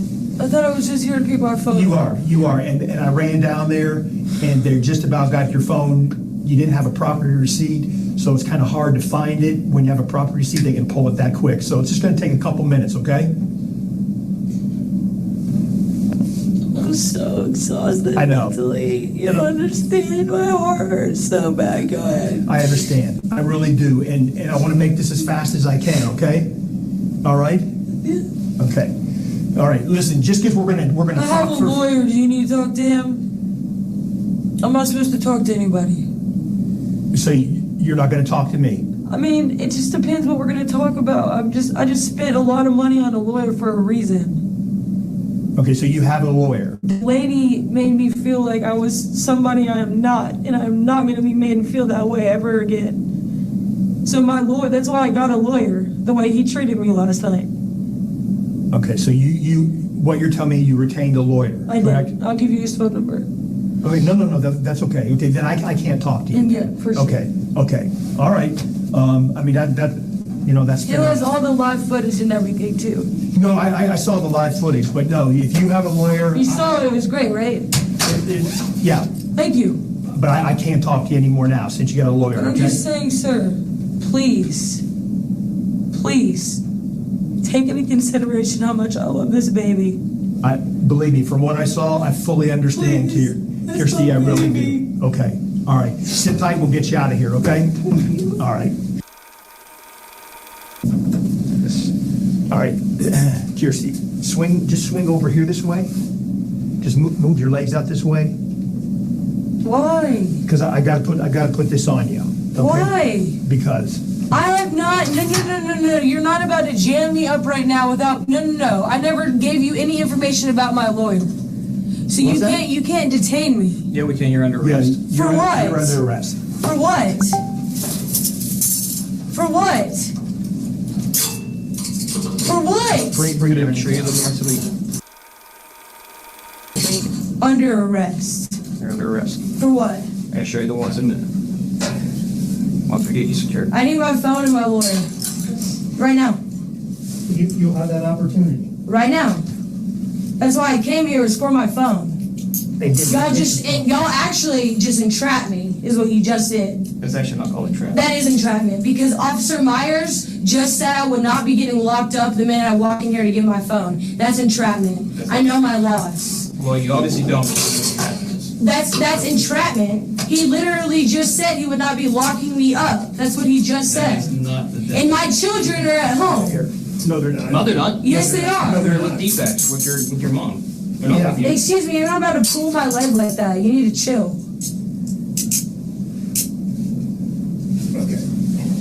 Okay? Where is Jeff? In my car and everything else that I own that's outside. Still outside? Where's he? Jeff's in the lobby. Does he know that you're arresting me? Not yet. He'll know here in a minute. Hello. That's why you smile. Why did I smile? Oh, get it now. Okay. When Kirstie's phone was searched by authorities, they found something chilling in her search history. At around 10 a.m. on December 9th of 2020, the day Fallon sustained her fatal injuries, Kirstie Flood had searched the following phrases. What type of people enjoy abusing other people's children? And what does it mean to have a sudden urge to beat a child that's not yours? This was just hours before Kirstie asked if Fallon could stay at her house. Evidence gathered from the camera feed in Kirstie's home also painted a better picture of how Fallon sustained her injuries. Kirstie Flood was later indicted on the following charges: murder, cruelty to children in the first degree, cruelty to children in the second degree, felony murder, murder in the second degree, tampering with evidence, and finally, shocking everyone, aggravated sexual battery. Yes, Fallon was alleged by grand jurors to have been violated by Kirstie Flood. That's how sick this monster was. This was how much of a liar she was in her interrogation. And on top of everything, she abused Fallon in front of her own 3-year-old daughter, Harper. According to Chris on the Justice for Fallon Facebook page, Kirstie Flood had also been abusing her own children too. She alleges that authorities went back through weeks of Kirstie's nanny cam footage and found other instances of abuse and neglect. She even claims that Kirstie's young son was left in a walker for as long as 8 hours at a time. Jeffrey Meyers was also later arrested and indicted on the following charges: false statements, tampering with evidence, cruelty to children in the second degree, and murder in the second degree. He knew what Kirstie was doing, and he didn't stop it. Then, in a bombshell twist, Kirstie's mother, Karen Flood, was also indicted on the offense of influencing a witness, where it was alleged that she engaged 3-year-old Harper Flood in misleading conduct to prevent her from giving information to Sandy Springs PD in connection with the murder of Fallon Fridley. While Kirstie and Jeff pled not guilty initially, on the 18th of March 2024, Kirstie Flood changed her plea to guilty and received the punishment of life without parole. Jeff also accepted a guilty plea deal to murder in the second degree. He was handed down a 15-year sentence by a judge. His and Kirstie's pleas made it so that Chris would not have to suffer a lengthy trial in court. I guess at very least, justice has been served to Kirstie. But believe it or not, the battle wasn't over. DFCS placed Harper Flood in the care of her nearest relative, and that relative was Karen Flood. Harper's paternal side of the family say Kirstie used to call them from jail frequently and protest her innocence, but when they started to realize she was guilty, they stopped taking her calls. According to them, this is when Harper's biological father, Avery, was cut off from contacting Harper. Kristen Fridley loved Harper Flood and began to promote a campaign run by Harper's biological family called #BringHarperHome. It was aimed at paying for legal bills associated with taking Kirstie's family to court in order to get custody of Harper, who they say, at the time, hadn't even received adequate counseling after witnessing her own mother beat her 2-year-old best friend to death. The GoFundMe raised over $16,000. In May of 2021, Avery was finally awarded custody of Harper Flood. The last update to the campaign shows countless photos of Harper looking happier than ever with her father, siblings, and paternal side of the family. I have no further updates on Harper's status, but I certainly hope she's doing well and continues to smile. Kristen Fridley continues to post on the Facebook page, where she has since welcomed a son named Asher into the world on December 18th of 2021. She's also looking forward to welcoming a baby girl into the world this year. That baby girl's due date is December 9th, 2024, the day Fallon was attacked. I have little doubt that Fallon's siblings and Harper Flood will ever forget the angel that was Fallon Lynn Fridley. If you see something, say something. Never hesitate to save a life or inform authorities when a child's well-being is threatened. There's no excuse. There are a number of resources that can help. Here's a list of numbers you may need right now. I'm Mr. Black, and this is The Disturbing Truth.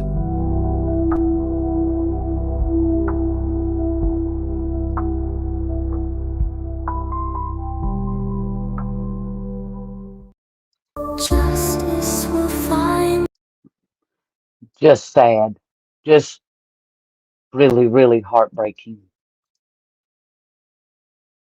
But I thought that when I saw this yesterday, I thought that you would want to know about this case. I mean, it's just crazy. Can you hear me?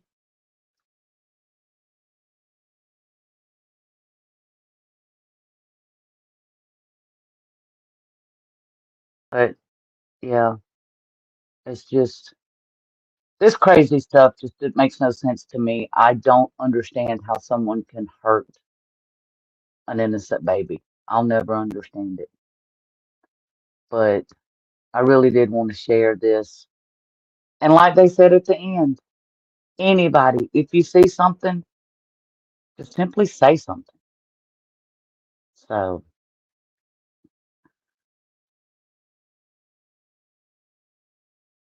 yeah, that was a 2 hour stream. Yeah, Casey, I'll never understand it either.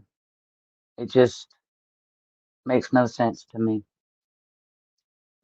I mean, it's it's one thing to spank your child. You know, we have to in a way to teach them right from wrong. But this is far from disciplining a child. This is, yes, that's what I like to. That's why I left it up there a little bit so that the numbers were there, so that whoever watches this afterwards will see the numbers if they need it. So, but I really appreciate you joining today and watching this again with me. I hope you enjoyed it as much as we could enjoy it anyway. So, but I'm gonna get off from here, and uh our buddy will be going live this evening. I think 5 o'clock. So I'll see you there. You take care, girl, and you have a great day. Thanks for joining. See y'all later. Bye.